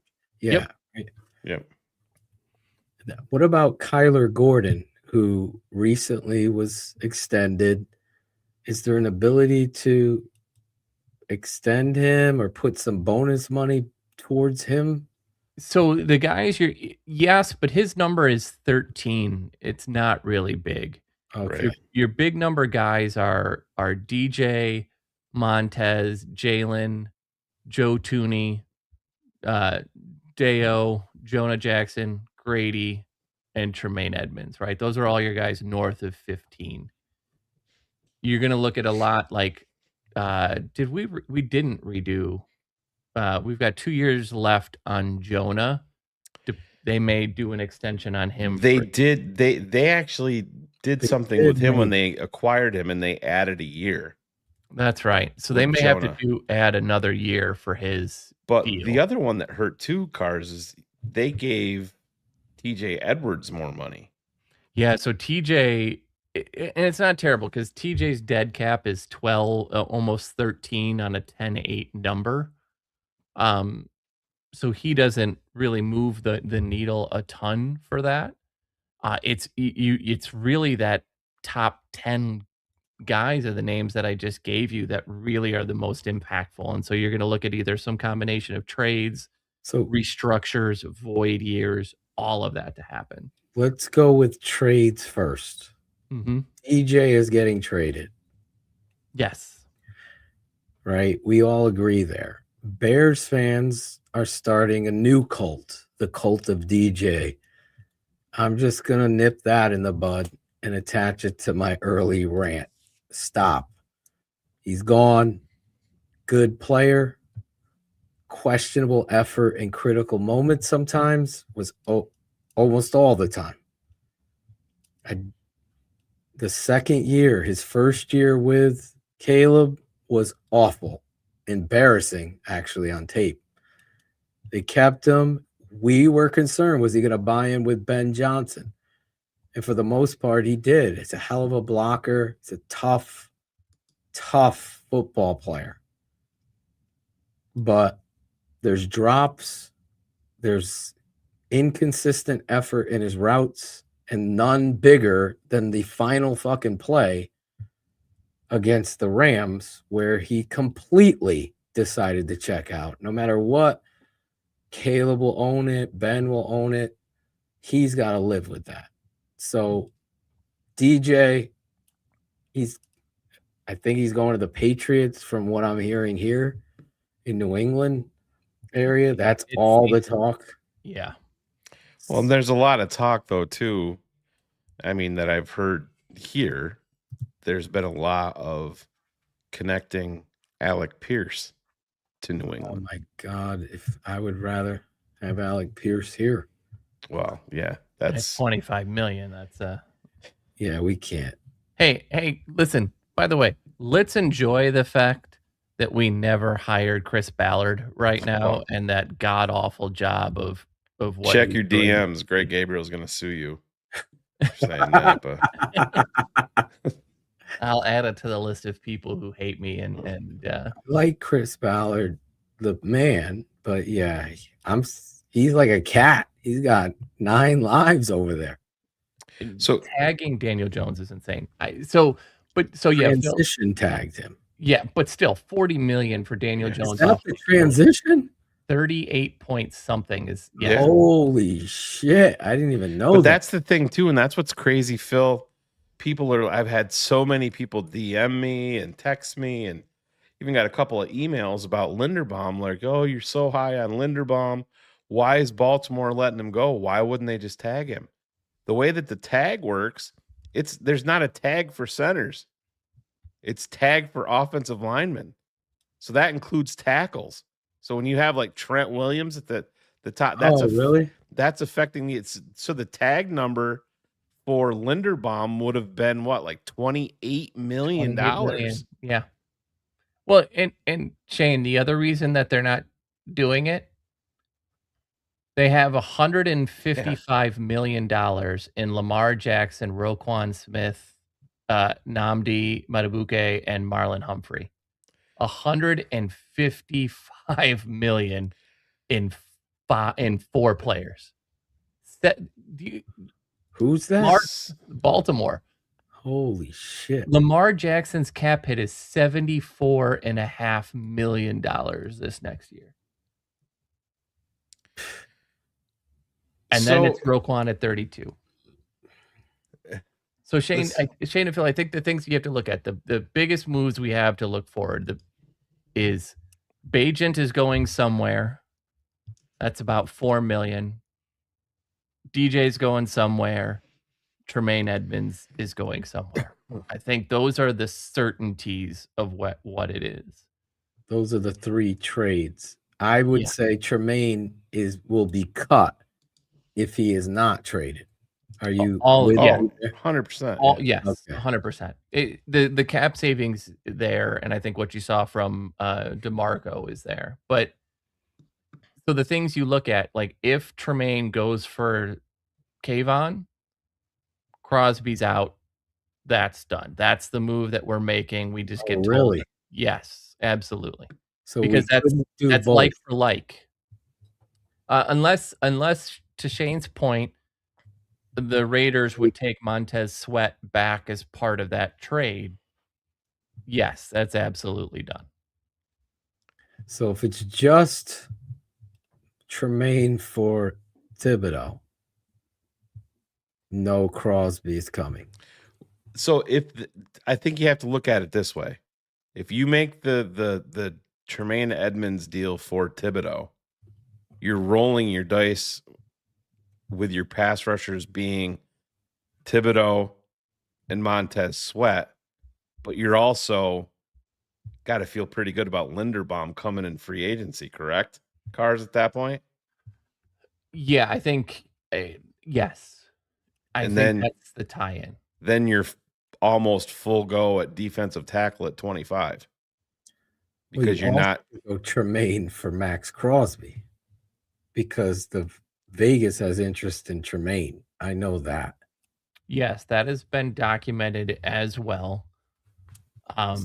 So but I think like there are certain dominoes that I'm looking at. Like if Bajent goes before anybody else, if Bajent is the first name to go or second name behind DJ, if he goes before Edmonds, I guess, I think they're in on Crosby because you're picking up most potentially a second round pick for Bajent, and you're more likely to be able to throw in a first.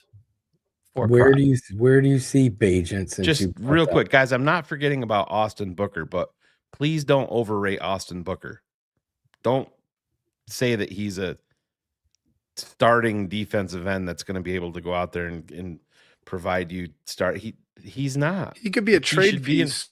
He should be. Well, I wouldn't trade Austin Booker. He should be in a rotation. He's got a high. If you're telling me that you're putting Thibodeau, if you're putting Thibodeau and Booker in a rotation, I have no problem with that. But Logan, he's gone. You sell high. If you don't, no trade on him is ridiculous. He's not going to play here. So I was more thinking about like a trade to the Raiders. You know what I'm saying? Like you give him instead of like a Montez, you give him a up and coming type of pass rusher. But you want to clear the. You're talking salary. To this slogan. Yeah, yeah. Tyson's gone. His value is his max. This is the smart way that all teams do it. Bajent, because of how bad the quarterback draft class is, because you have to settle for Kyler Murray, Daniel Jones, or Tua, right? His contract number of being so low.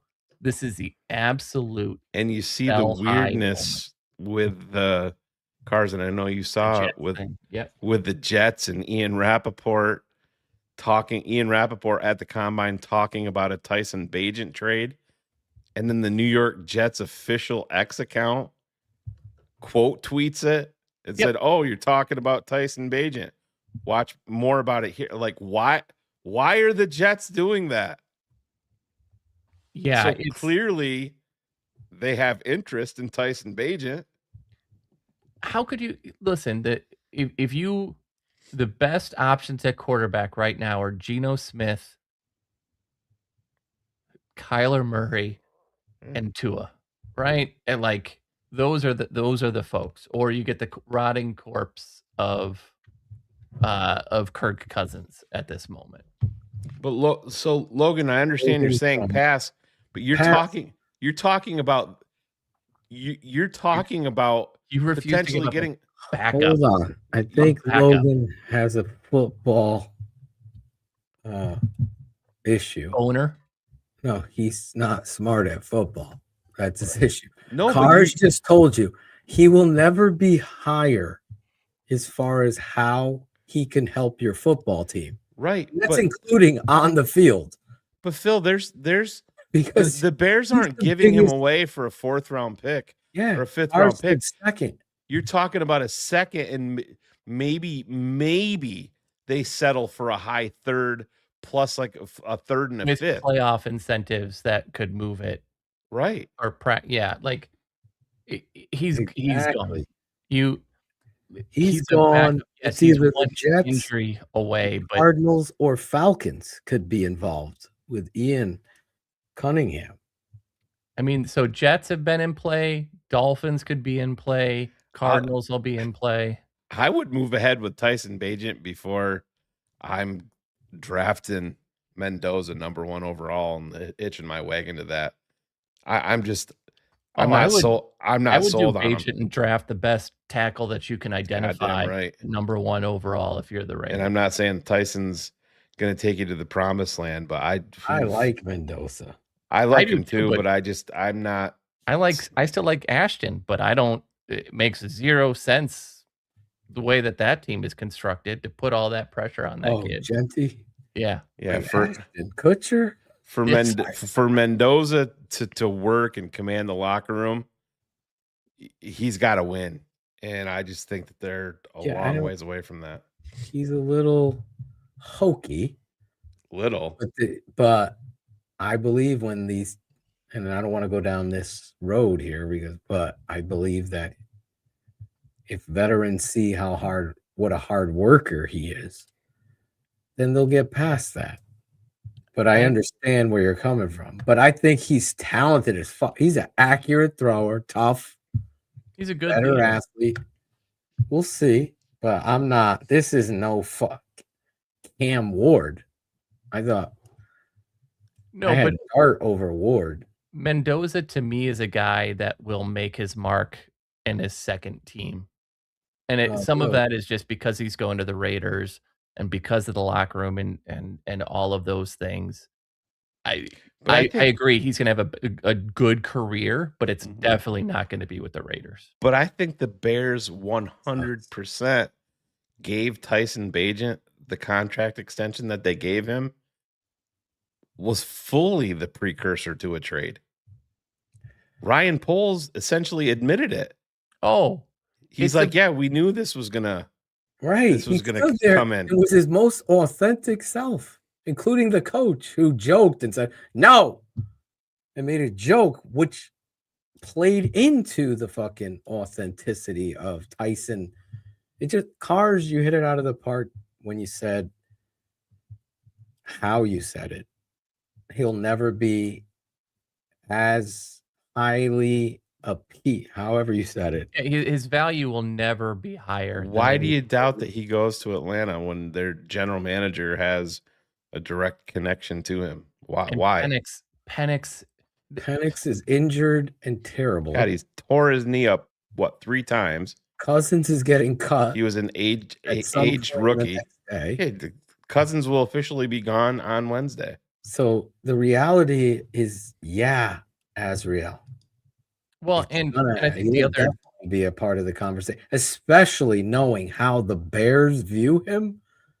Ian has the most insight into that, and and then you have as a broadcaster knows in talking to this organization, you have the ultimate wild card in Ben Johnson because now you give Ben Johnson all this fucking tape to these guys later in the draft, and you say find the fucking guy that you love the most, and he's gonna be the next. He'll be next. From UConn, take him. Well, they've been the Cole, what's his phrase from North Dakota State. They've been connected Cole to. Lance. No, that's what the fuck is his name? God, my Somebody will brain- have it in the chat, but What's the kid's name? Well, from- and Shane, So in F- Shanafil, the other issue is going to be that the other problem, kind of a locker room problem, is Tyson Bagent's dad. Right? Yeah. I think that goes a little understated because a lot of these leaks and things are coming from Tyson's dad, and that goes away if he's a starter. But some of it, guys, is and don't so the Atlanta Falcons don't have a first rounder. They have a second, they have a third, they have a fourth, they have a sixth, and they have a seventh. They traded their first rounder, which is never going to be in play for Tyson Bagent anyway. They have a 2, 3, 4, 6, and 7. So they have capital for Tyson Bagent. They just do. I would take a shot as the Bears trading him out with UConn kid Fagnaro. Oh, I think did he play at Notre Dame at one point? Joe Fagnano on the series. The UConn kid you're talking about. I'm telling you.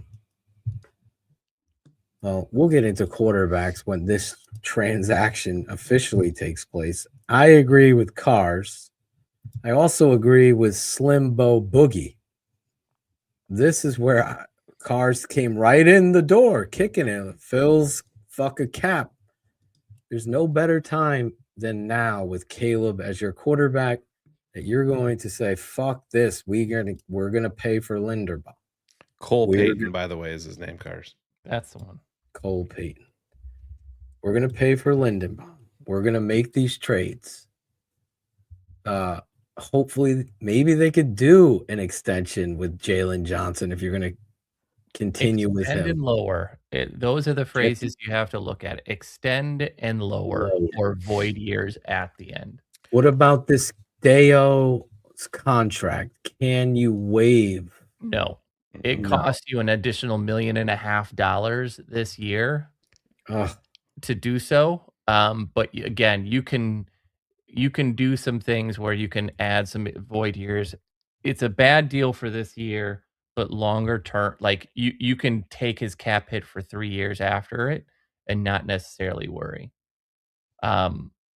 So there are things that you can be done, but now you remember when Poles came in, it was all about clear the dead cap and get that all gone. To everybody's point, we're now in the add the dead cap phase because we believe in a quarterback and an offense and a coach that we're moving in the right direction. So now that narrative speeds up a little bit, right? So they're going to get creative, but the dominoes are going to be Bagent, Edmonds, and DJ, and then from there is where then you're going to see extensions. And if you're the financial guy, you're the cap guy, you're going to have a very busy 6 weeks. Shit. It's going to be very busy because you still have some of your free agents, like a DeMarco Jackson, I believe. But I mean, Phil, he's not going to be making anything. You know what I mean? DeMarco's going to be a couple million. Yeah, he'll be back. Listen, a guy like that's been in the league for a little bit, they've probably already offered him a deal and he's turned it down. They said, all right, if you think you can make more, we'll be a free agent, get out there, shop your services and see what you can get. And this deal will be on the table when you don't get it and you come back. But he's also a player that's most likely to stay here because we gave him the opportunity. Yeah, 100%. And he's got a pathway to major playing time in a system that he already knows. Yeah, so wait, they spent $1 billion on 8 players? $1 billion on 8 players. Now they're gonna make, I don't know about if those numbers are true. They're not. They're not. So. I mean, the biggest issue for them is they've got $102 million just in Jared Goff and St. Brown alone. And if you go then Penei Sewell, McNeil, Sewell, and Decker add another almost 56, almost 80 million there. And they got to pay Jamison Williams and Jahmyr Gibbs. Correct? But that's why, like, you're hearing weird things that Sam Laporta is on the trade market. But that's what they did with Hendrickson. That's what, or not Hendrickson. Yeah, the guy in Minnesota. Hawkinson. Hawkinson. They used him up and traded him for second rounder, I believe they got, correct? Now Minnesota's going to cut him. Oh, that's the other fun part. The Will family is not willing to spend that amount of money, and you see them. They're getting rid of Hargrave, Allen, Grenard is more than likely gone. They already paid Jamison Williams $90 million. Yeah, 3 years, 80 million. He did it in September. Wow. Through 2029. Yeah. Big bucks. No whammies. It's going to be a wild time here. But there all I keep saying is there's avenues to it. It's just not gonna, like, we're so used to, as Bear fans over the last few years, of getting used to cutting this guy and saving money, cutting this person and saving money. Now we're at this phase of we're going to add void years. We're going to extend a guy for a year and backload some of this deal. And maybe we extend him for a year and add a void year. You know, we talk about, what was it? Tom Brady was on the books for 2 years after he left Tampa for $25 million a year because of that last extension that he signed. Those are the things that we're going to be dealing with now. The interesting thing is, and I know this is getting way down the pipeline, but when you're talking about Caleb and being, you know, so close with Tom Brady and mentor and all of this stuff, when it becomes time for Caleb to get paid, is he going to squeeze Chicago for every last penny? The CBA is going to be redone, and by that point, and it's going to be different. Yeah, because you're going to be able to give a percentage. It's it'll almost be like a different salary cap for the quarterbacks, but really, there already is. Yeah, if you look at what, like, franchise tag numbers are for the quarterback versus every other position. Remember, about a decade ago, it was like quarterback, left tackle, and edge rusher were roughly in that same range.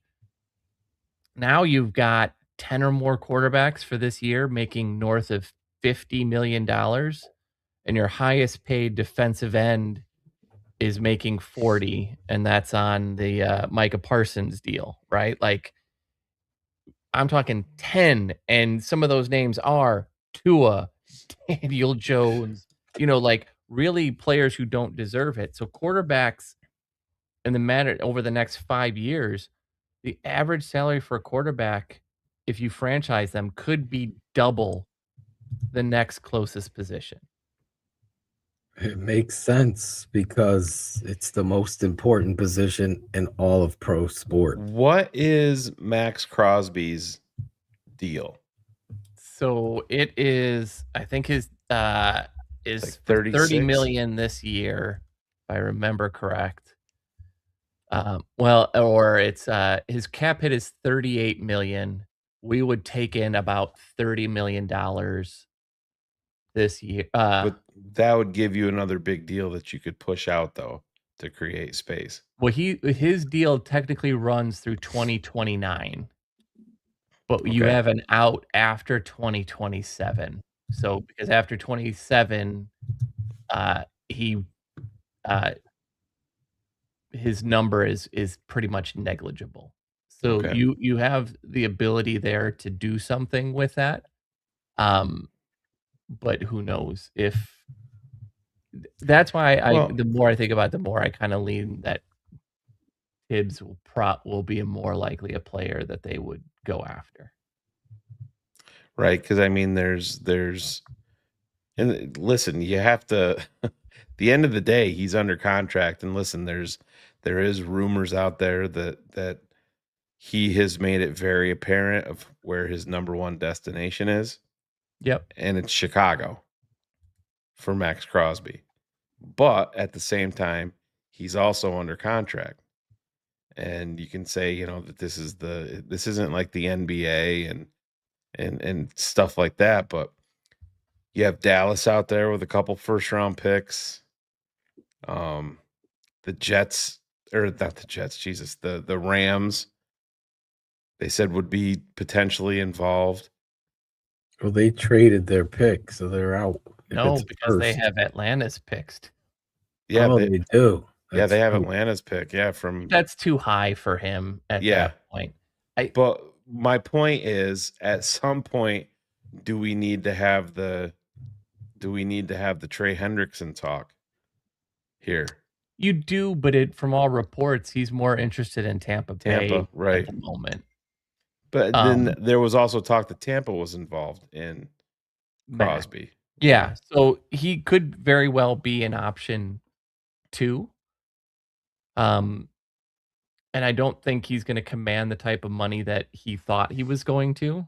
And by the way, what a masterclass in what not to do by the Cincinnati Bengals team to not trade him at the deadline when you could have and gotten something for him, and then not tag him so he can just walk away scot-free.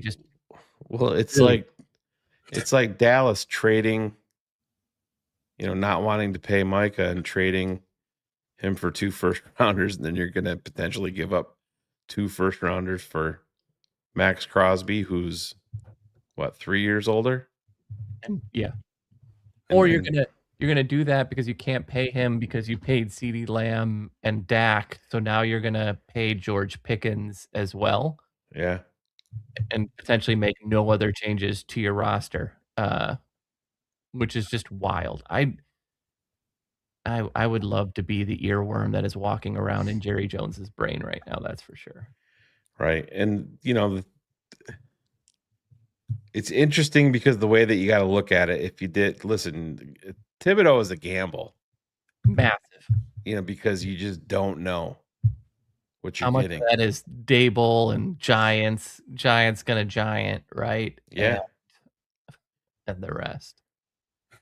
But it's going to be interesting. It's going to be fascinating. I mean, I kind of, Mike Silver was on with Waddle. It was Waddle and Sylvie he was on with.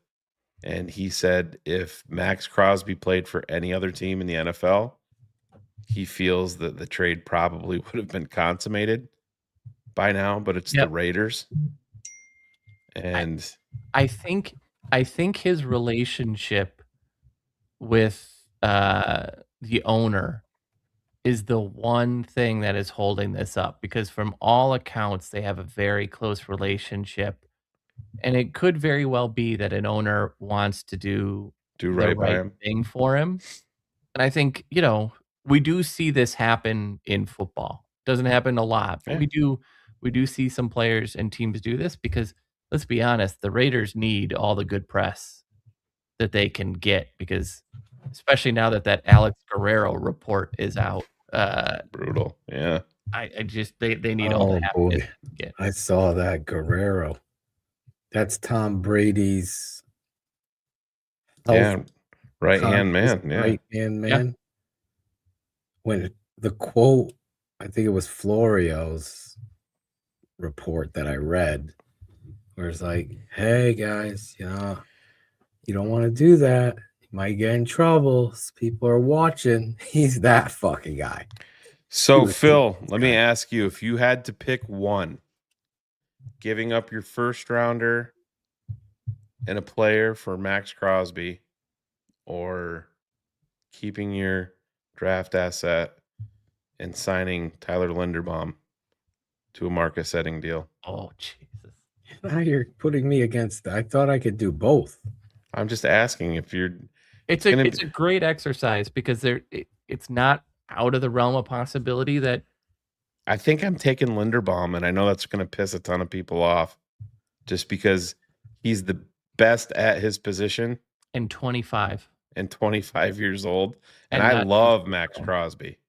Well, if you're building a football team the way you are, that's the right way to do it. Yeah. Because, you know, you're getting a fucking superstar center to protect your quarterback. You have to. So that in that exercise, that's what I would choose. Shane, let's put it another way.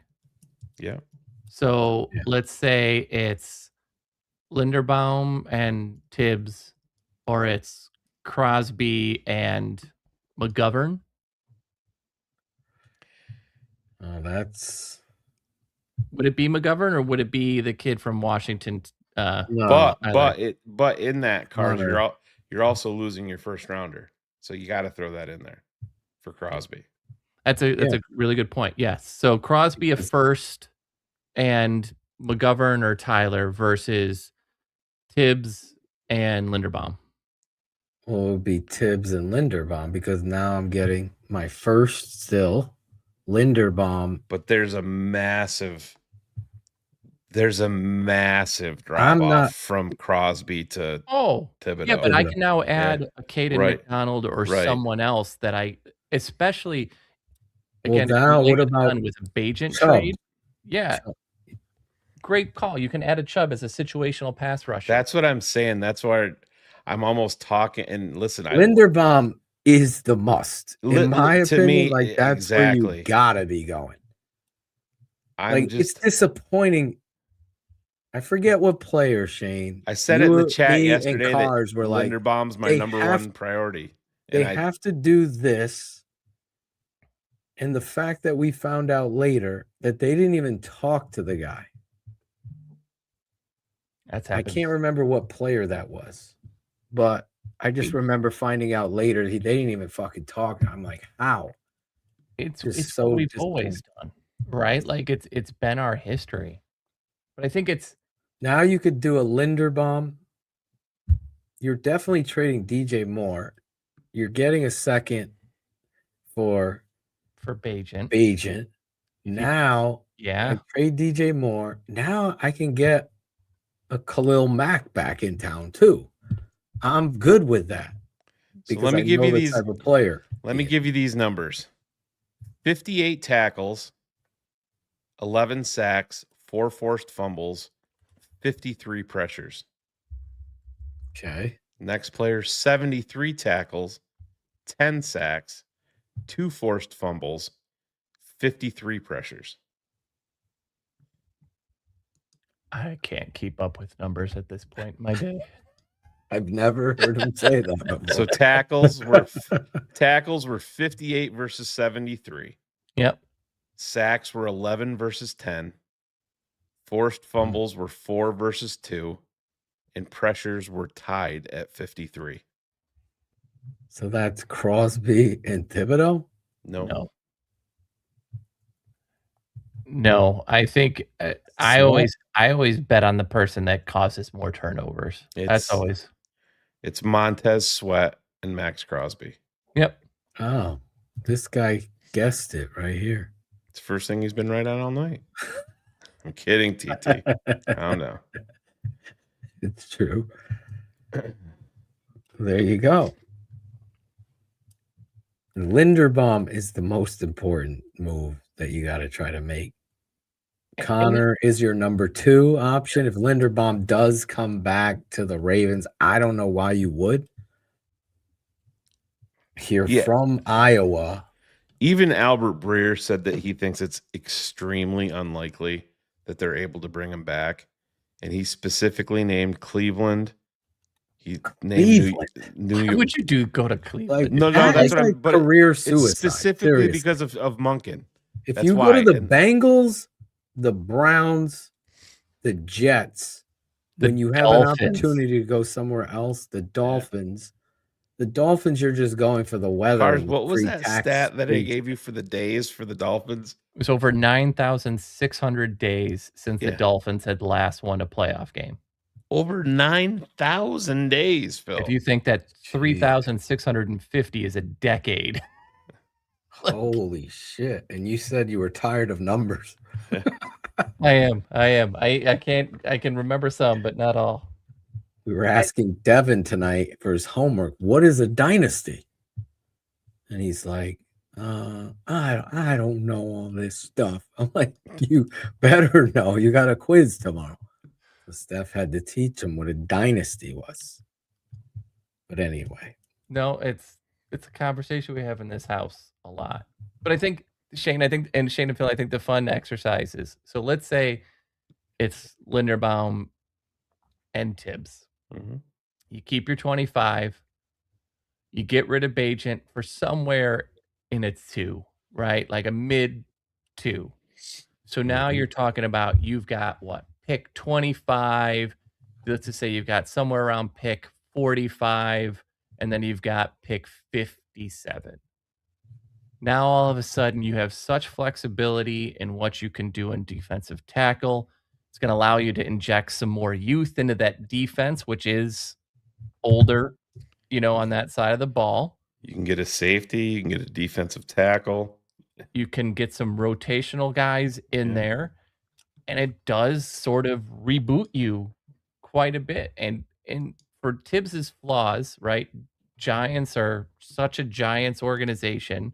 I want to remind everybody that 2 years ago, the general manager had to get on the headsets during the game to figure out what Dable was yelling at everybody all the time and blaming everybody for.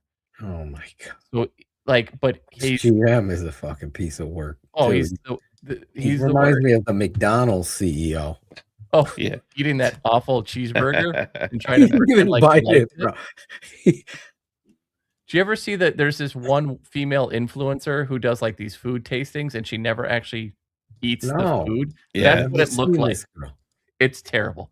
It's terrible. I have to see her now. But it's you have this ability now to, the reason I like that deal is Linderbaum's 25, Tibbs is 25. He's really in that mold of a guy that Dennis Allen likes, right? He's got 6'5", he's got long arms, he could engage, like there's something there.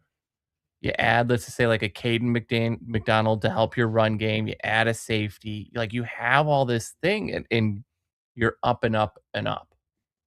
And there's a lot of different avenues. Would I love to add both Linder and Crosby? Absolutely. But I don't necessarily think like the season, because you know what Twitter and social media is going to be if we don't get Crosby, right? It's going to be the season's over, it's done. And I really feel like, we're still ascending and there's ways to shortcut it even more. Well, I think the biggest exercise tonight is you, the fan, doing what Shane and Cars did to me. You got to ask yourself, what's more important? In all honesty, don't even ask yourself. Just listen to what the fuck we're saying. You have to take the center over Max Crosby. And unfortunately, Hendrickson doesn't want to come play here. Well, let's not overlook the fact of Max Crosby's injury. His last 2 years. Yep. Yeah. Mm-hmm. As he has not played one complete season for what is it, like 12 and 10 or something like that. I think he's missed 7 games, I believe, out of 110 career games or something like that. And those have all been the last 2 years. Yeah, they've been over the last 2 years. Yeah. No matter what, it's Linderbaum over Crosby if it's that way. Can they do both? Yes, there's a way they could do both. How that way is going to be, Cars probably be the best guy to answer that. It would have to free up all of those other deals should be being knocked out now to prepare for that opening weekend or week next Monday when the tampering period begins. Like this weekend, these next 2 days, right? Thursday and Friday, maybe into the weekend, you're going to have to see some contract movement. I think you're going to see a trade by the end of this weekend. The Bears at least in 1, if not 2 deals. Yeah, no, I agree with that. Because listen, they have a lot riding on Let's just say they want to go after Linderbaum. These trades are going to dictate what they can do because of the money involved. Yeah. 100%. 100%. You don't have one safety. Your corners, nobody on this panel is signing Nashawn Wright to a deal, correct? No. We're letting him go wherever. You have, everyone forgets, you have, God, I just had his name, Stevenson, under contract. So you have Stevenson, Jalen Johnson, and Kyler Gordon right now as your 3 starters at corner. Not a single one has stayed healthy. Yeah. Yeah, So they true. haven't. Stevenson more so than the other 2. Yes. They just decided whatever with Stevenson. Well, hopefully he has a full year. Now he's coming into the second year. This is a contract year. You might get the best Stevenson you ever saw. Terrell Smith. He's also a trade candidate, Phil. Like, oh, okay. What would you want? Simply because he's a $3.5 million worth of cap savings. You kind of see the up and down. He could be a player that you sit down and say, like, I could trade him for someone else's corner. Like, I'm not saying example, but remember when Cleveland and Jacksonville kind of did that trade where it's like, this guy Newsom isn't working out for us. And they drafted Newsom. Yeah, so it's something along those lines. I would absolutely see is something in the realm of possibilities for him. Who are you talking about on that? Tyreek Stevenson. Stevenson for another team starting corner, like a even swap. Yeah, he's a great run blocking guy, but down in, down out, you don't know if his head's in the game. Yeah, I don't know if he's ever recovered from the Washington thing. No, and it even happened again this season. I forget what player it was had to go over and get him because he was chirping to fans, and they had to pull him back into the play because he was just like non-existent. This year? Oh yeah. Which game was that? I'd have to go back and look, Phil, but no, it legitimately happened. Yeah, someone. It was Byard that had to do it too. Yes, that's who was talking about it. Byard had to correct him, and I can't remember which game it was, but it did come out again that like he was chirping at the fans on the sidelines again, or the players on the sidelines, and it took Byard. You could Rams game. There it is. Rams game. You could. Oh, it was the last one? I thought it was earlier in the year, but oh my god. You could see CJ Garner Johnson re-signed to play safety. He's a 1-year deal guy. Yeah. I'm just saying that could be a safety piece. What's his name? CJ Blackwell's still under contract, right? Who? Yeah. Josh Blackwell. Yep. Josh. Yep. I always thought Josh could play some safety. He's got good ball skills. I think they had to put him in there one game. He had a pick. Yes, he had a game ceiling pick. Exactly. It was the Raiders 2 years ago? It was under Eberflus. Thomas Brown. Oh, Thomas Brown, yeah. Thomas Brown was our head coach, I believe. But yeah, I always liked that kids. We can find corners. We've proven this. That's the one thing that Ryan Poles showed an ability to do. Yeah. He has not been able to find defensive linemen. He hasn't looked too hard, to be honest. Trevon Dexter. Shamar Turner's coming back, but I still have hope for that guy to be something. Yeah. His attitude on the field is so infectious. Yes. Shamar Turner. I went back and watched some of him at A&M, and I'm like, God damn, we just get him. Yeah, that's exactly what you need. Edge. Who was he caught barking at? Remember that game where he was just like going nuts at somebody and like, who is this dude? He would have been great in the Green Bay rivalry. Oh man, I don't know. Yes, but I also could picture him for a good 15-yarder at some point during that game. Jervon Dexter, can you see him being traded? No, just I don't because of the either. lack of depth on Right. the And it just line. I've maintained the entire time. I mean, I understand he hasn't lived up to it, but what do you have to, I think Brad Biggs, I'm actually agreeing with Brad Biggs here. Angry Brad. You have 2 defensive tackles under contract. Are you really looking to move one? And I'm not saying that there's a lot there with Jervon, but he's not making any money. Right. I mean, You what are move you going to him to get for one. him? What are you going to Yeah. get for him in trade? A late round pick swap? Hopefully, Shamar Turner comes back. I saw that they were moving him to edge. He started to get a lot more reps at defensive end right before he got hurt. Yep. So I don't know. Dennis Allen to me is a little confusing. I was hoping that Trey Hendrickson with that relationship would make him run and sprint to come here. But Well, and we don't know yet. Going to Tampa. I mean, but Tampa has at least been a playoff team for 3 or 4 consecutive years, and it's decent weather. No state income tax. There's some advantages there. Yeah. What's the issue with Jervon? I'll show you a picture and it'll tell you the entire story. That is the issue right there. Look at everybody on our defensive line and then look at Jervon Dexter. And that happens over and over and over again. When his get off is good, he's good.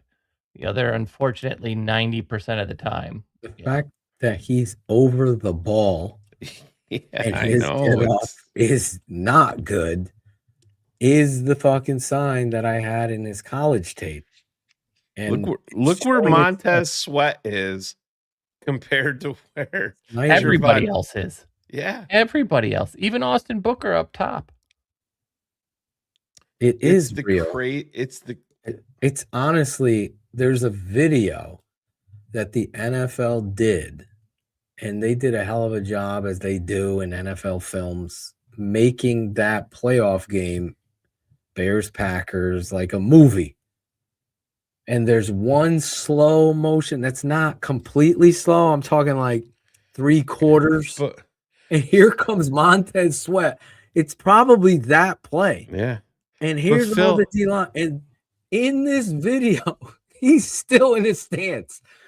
I swear I have Phil, you can go back to draft day.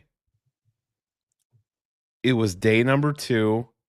You, myself, and Herb Howard were talking about I think we did a day 2 mock draft, and I'm like, guys, let's be honest. Everything at this point, since they didn't go Jalen Carter, everything's pointing to Jervon Dexter being their guy. And we talked about it for the next half an hour, how there's talent there. Listen, be honest. There's Akeem Hicks level upside there that we're never going to see. Mm-hmm. But we talked about how maddening his tape was because you saw that over and over again. It's a mental block. It is. I don't know how to explain it. It's a guy who played in a scheme when he was in his most learning and development, right? Because he was late to football, playing in a scheme where he was not encouraged to attack, right? And in those key formative years, Florida just beat the shit out of him in the wrong way, and he's never been able to develop on top of that. Well, I do think there's some responsibility on the Bears D-line coach, because I honestly believe I could fucking coach this kid and get this. You are fucking looking at that ball and get off. He has poor football awareness. Yes. He gets too high. His technique is off. Like there was a moment where I'm like, oh, I must have been wrong. I'll be the first one to admit about this guy. Wow, he's surprising me. Like it looked like he was going to ascend and be this. And boy, this dude's last year, he was off. and they kept running him out there. I am not taking Caleb Banks whatsoever. Don't even tell me about him at 25 and how much talent. He's been hurt. He's 3 games. As much of a stud as he is, I'm not taking that chance on Well, it Caleb. worries you too about the being that, that size human, and then you're talking about foot issues. Yeah. That Never. in and of He's itself always is hurt. We always had I You feel like always this, get those guys. Like, no. yeah. I feel like we I'm have sorry. this I'm sorry. conversation- We gotta just. This is. If anybody sees stupid shit like this, let me know so I could just get rid of them because this is fucking nonsense. It's dumb. Wow. Who the hell is that? Carm? Yeah. He just wants to be noticed. Yeah. Ban him. But Phil Shane, I feel like we have this conversation every year around draft where it's like drafting pre-injured players just means that you're basically planning for them to be on the injury report the rest of the time that they're here. Yeah. Like, don't do it, Pulse. Well, but that's it. Stop with the Dennis Allen traits and start getting fucking football players. Like Cassius Howell, that's a fucking football player. Oh, that'd be a fun one. So, oh yeah, stop worrying about his Hell length. yeah. Let's stand him next to Micah Parsons. You probably aren't going to see a big difference there. Go to their combine measurements. They're so fucking similar. Now I think Cassius probably weighed more than him in college. But when people, he only can play this, get fucking football players. Were the Bears wanting to trade for Micah? Yeah. Well, here's a shot to get that type of football player. And you got to stop with size and all that shit. His arm length.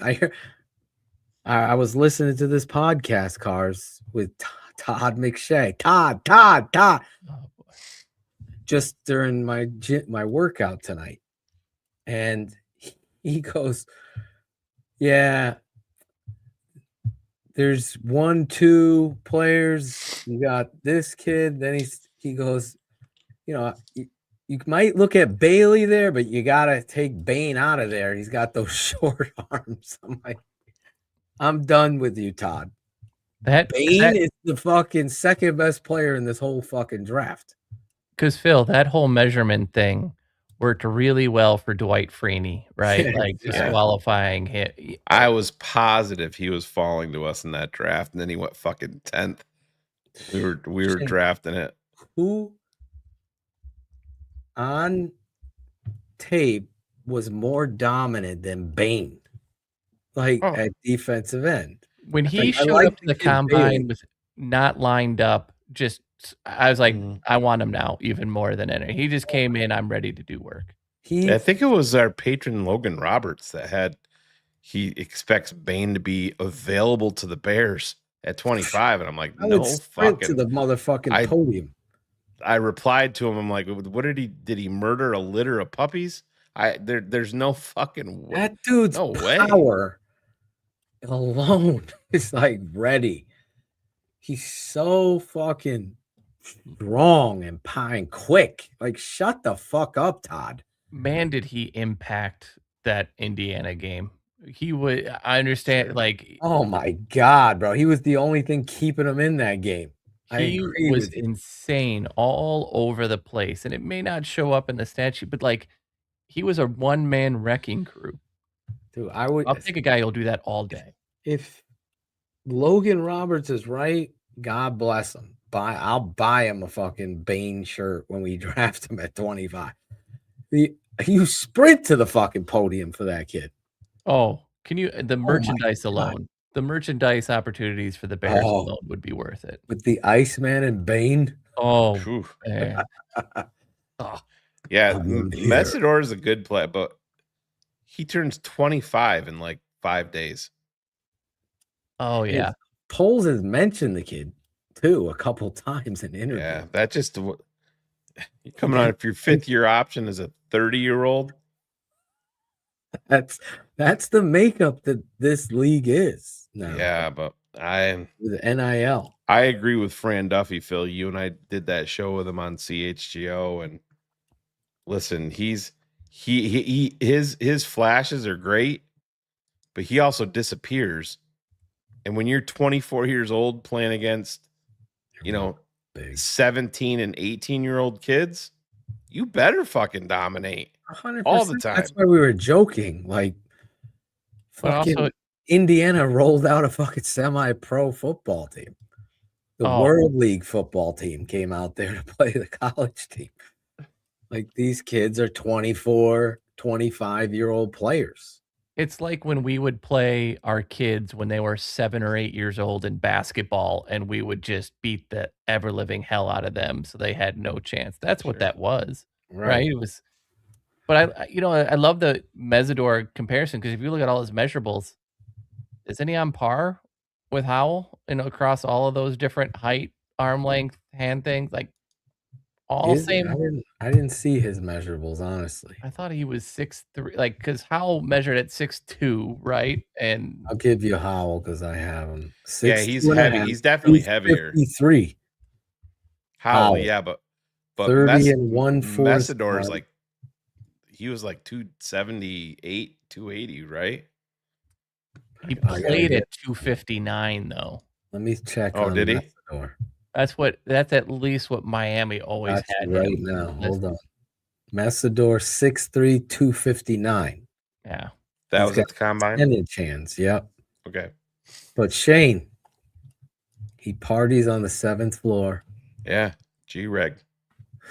He's on Ontario. Yeah. He's from Canada. Oh, I'm out. We can't. I don't know if you could take any Canadians. I can't draft any hockey silver medal country people. I just can't do it. The kid R. Mason Thomas, I know fucking my boy Ivan loves him, and that's another smaller guy that just fucking packs power in his punch and in his movement. 6'2", 241. And the perfect edge rusher, sleeper guy, aside from my man crush on the Western Michigan kid, is the kid who blew up the combine in Malachi. What's his name? Lawrence. Malachi Lawrence from Big Steve's boy, with a fucking 40-inch vert at 253 pounds and 6'4", 4.52 and a 1.59 split. With his tape, it checks a lot of boxes. That's a fucking circle around that kind of football player. And I was watching the fucking tape of me, you, and Ivan all agree on the pass rusher from Missouri. Yeah, I'm not. So I'm cutting his. I don't tape. like anybody from Missouri. Well, their linebacker from Missouri is fucking. I'm just saying because that's where Cars graduated from. Oh, that's right, Cars. That's right. I'm getting my collegiate Luther Burden jersey frame this week. So Really? Yeah. Oh yeah, He ordered a fucking Luther Burden jersey. I did. Still hasn't come. Cars wouldn't have it if it wasn't for me. I'm the one that had to fucking find it for him. Really? I was crying for God, you like are 3 so fucking days. needy. I All went right. to come up from the airport. Can't fucking find a Burden jersey. Because I found a Loveland College Took one. me I at want least both of them, 13 seconds, Phil. which is 4 times longer than he normally lasts. But that's another story. You have a Loveland College jersey? I do.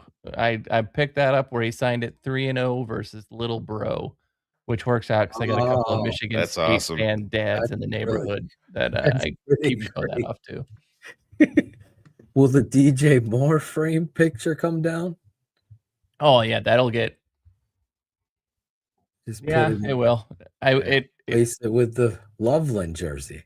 It'll get replaced with the Justin Fields wherever he goes jersey next. It's a perfect number for Justin. Number 2. His career has been one. Yeah. Yeah, Jeremiah Trotter's kid, Josiah Trotter, Shane. Yeah. I'm watching this dude on tape, and I'm like, who? Wait, this fucking middle linebacker, Yeah. fucking flying all over. Old school. Yeah.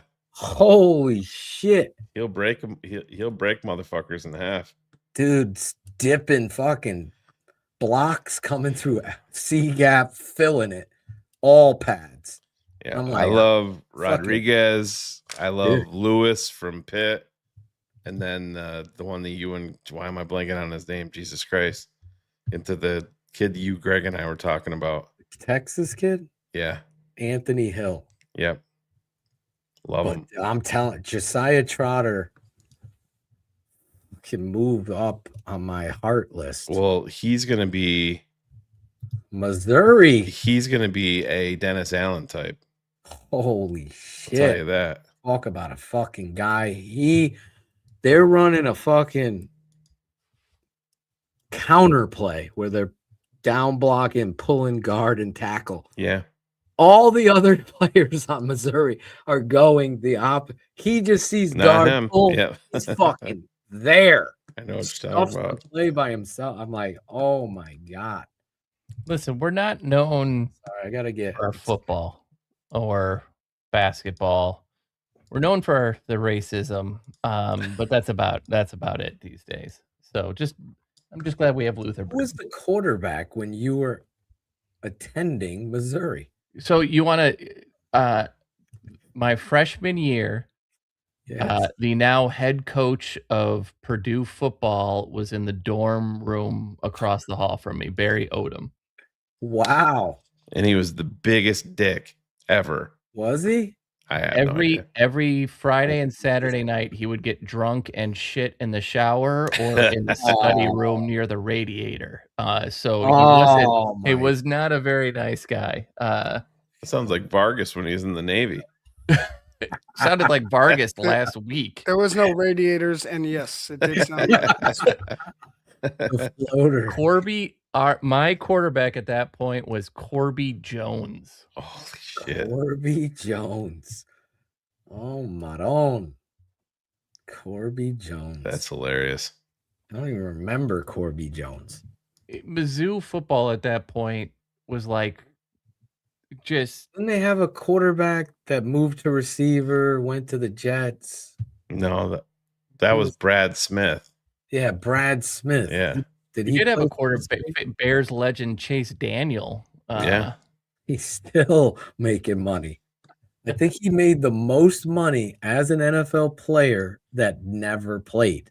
Yeah, I think that stat lives. It's incredible. It's a gift at this point. Yeah.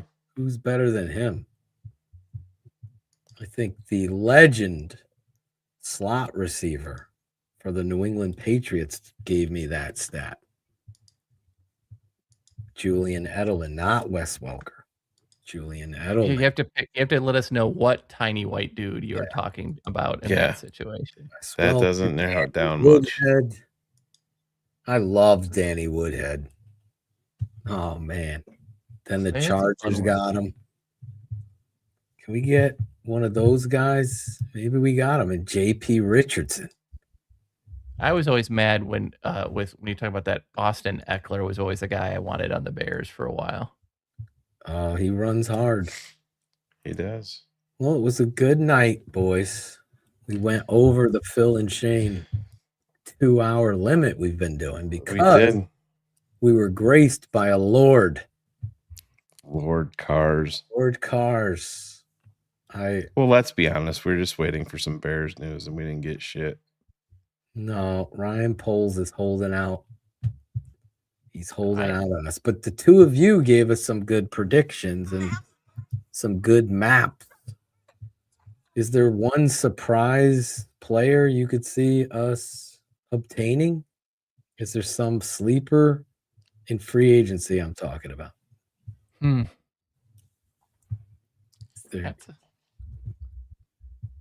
I think any. I don't know. I do have a sleeper, Jalen Yeah. Phillips. I think we have a good outside chance on. If some of this other stuff doesn't materialize, Eagles? Yep, I think Jalen Phillips is a player that we're going to go hard after.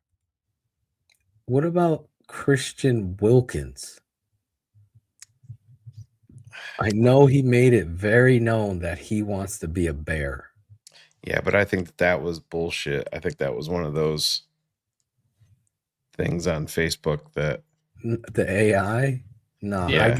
I got it from somebody else, a former teammate of his, who now plays for the Baltimore Ravens. maybe. Yeah, I don't know. He But, said Jalen did say that. but he How can about- be. He could sign at any point. You don't have to wait Yeah. to sign him. I think the other expectation we need to make is finally the prophecy can come true, and Quiddy Pay could wear a Bears Oh boy! Year. God. The prophecy can come full circle. No, he would have to get a jersey. We'd have to have a T-shirt made.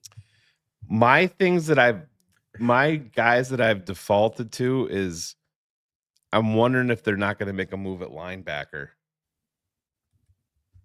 in free agency.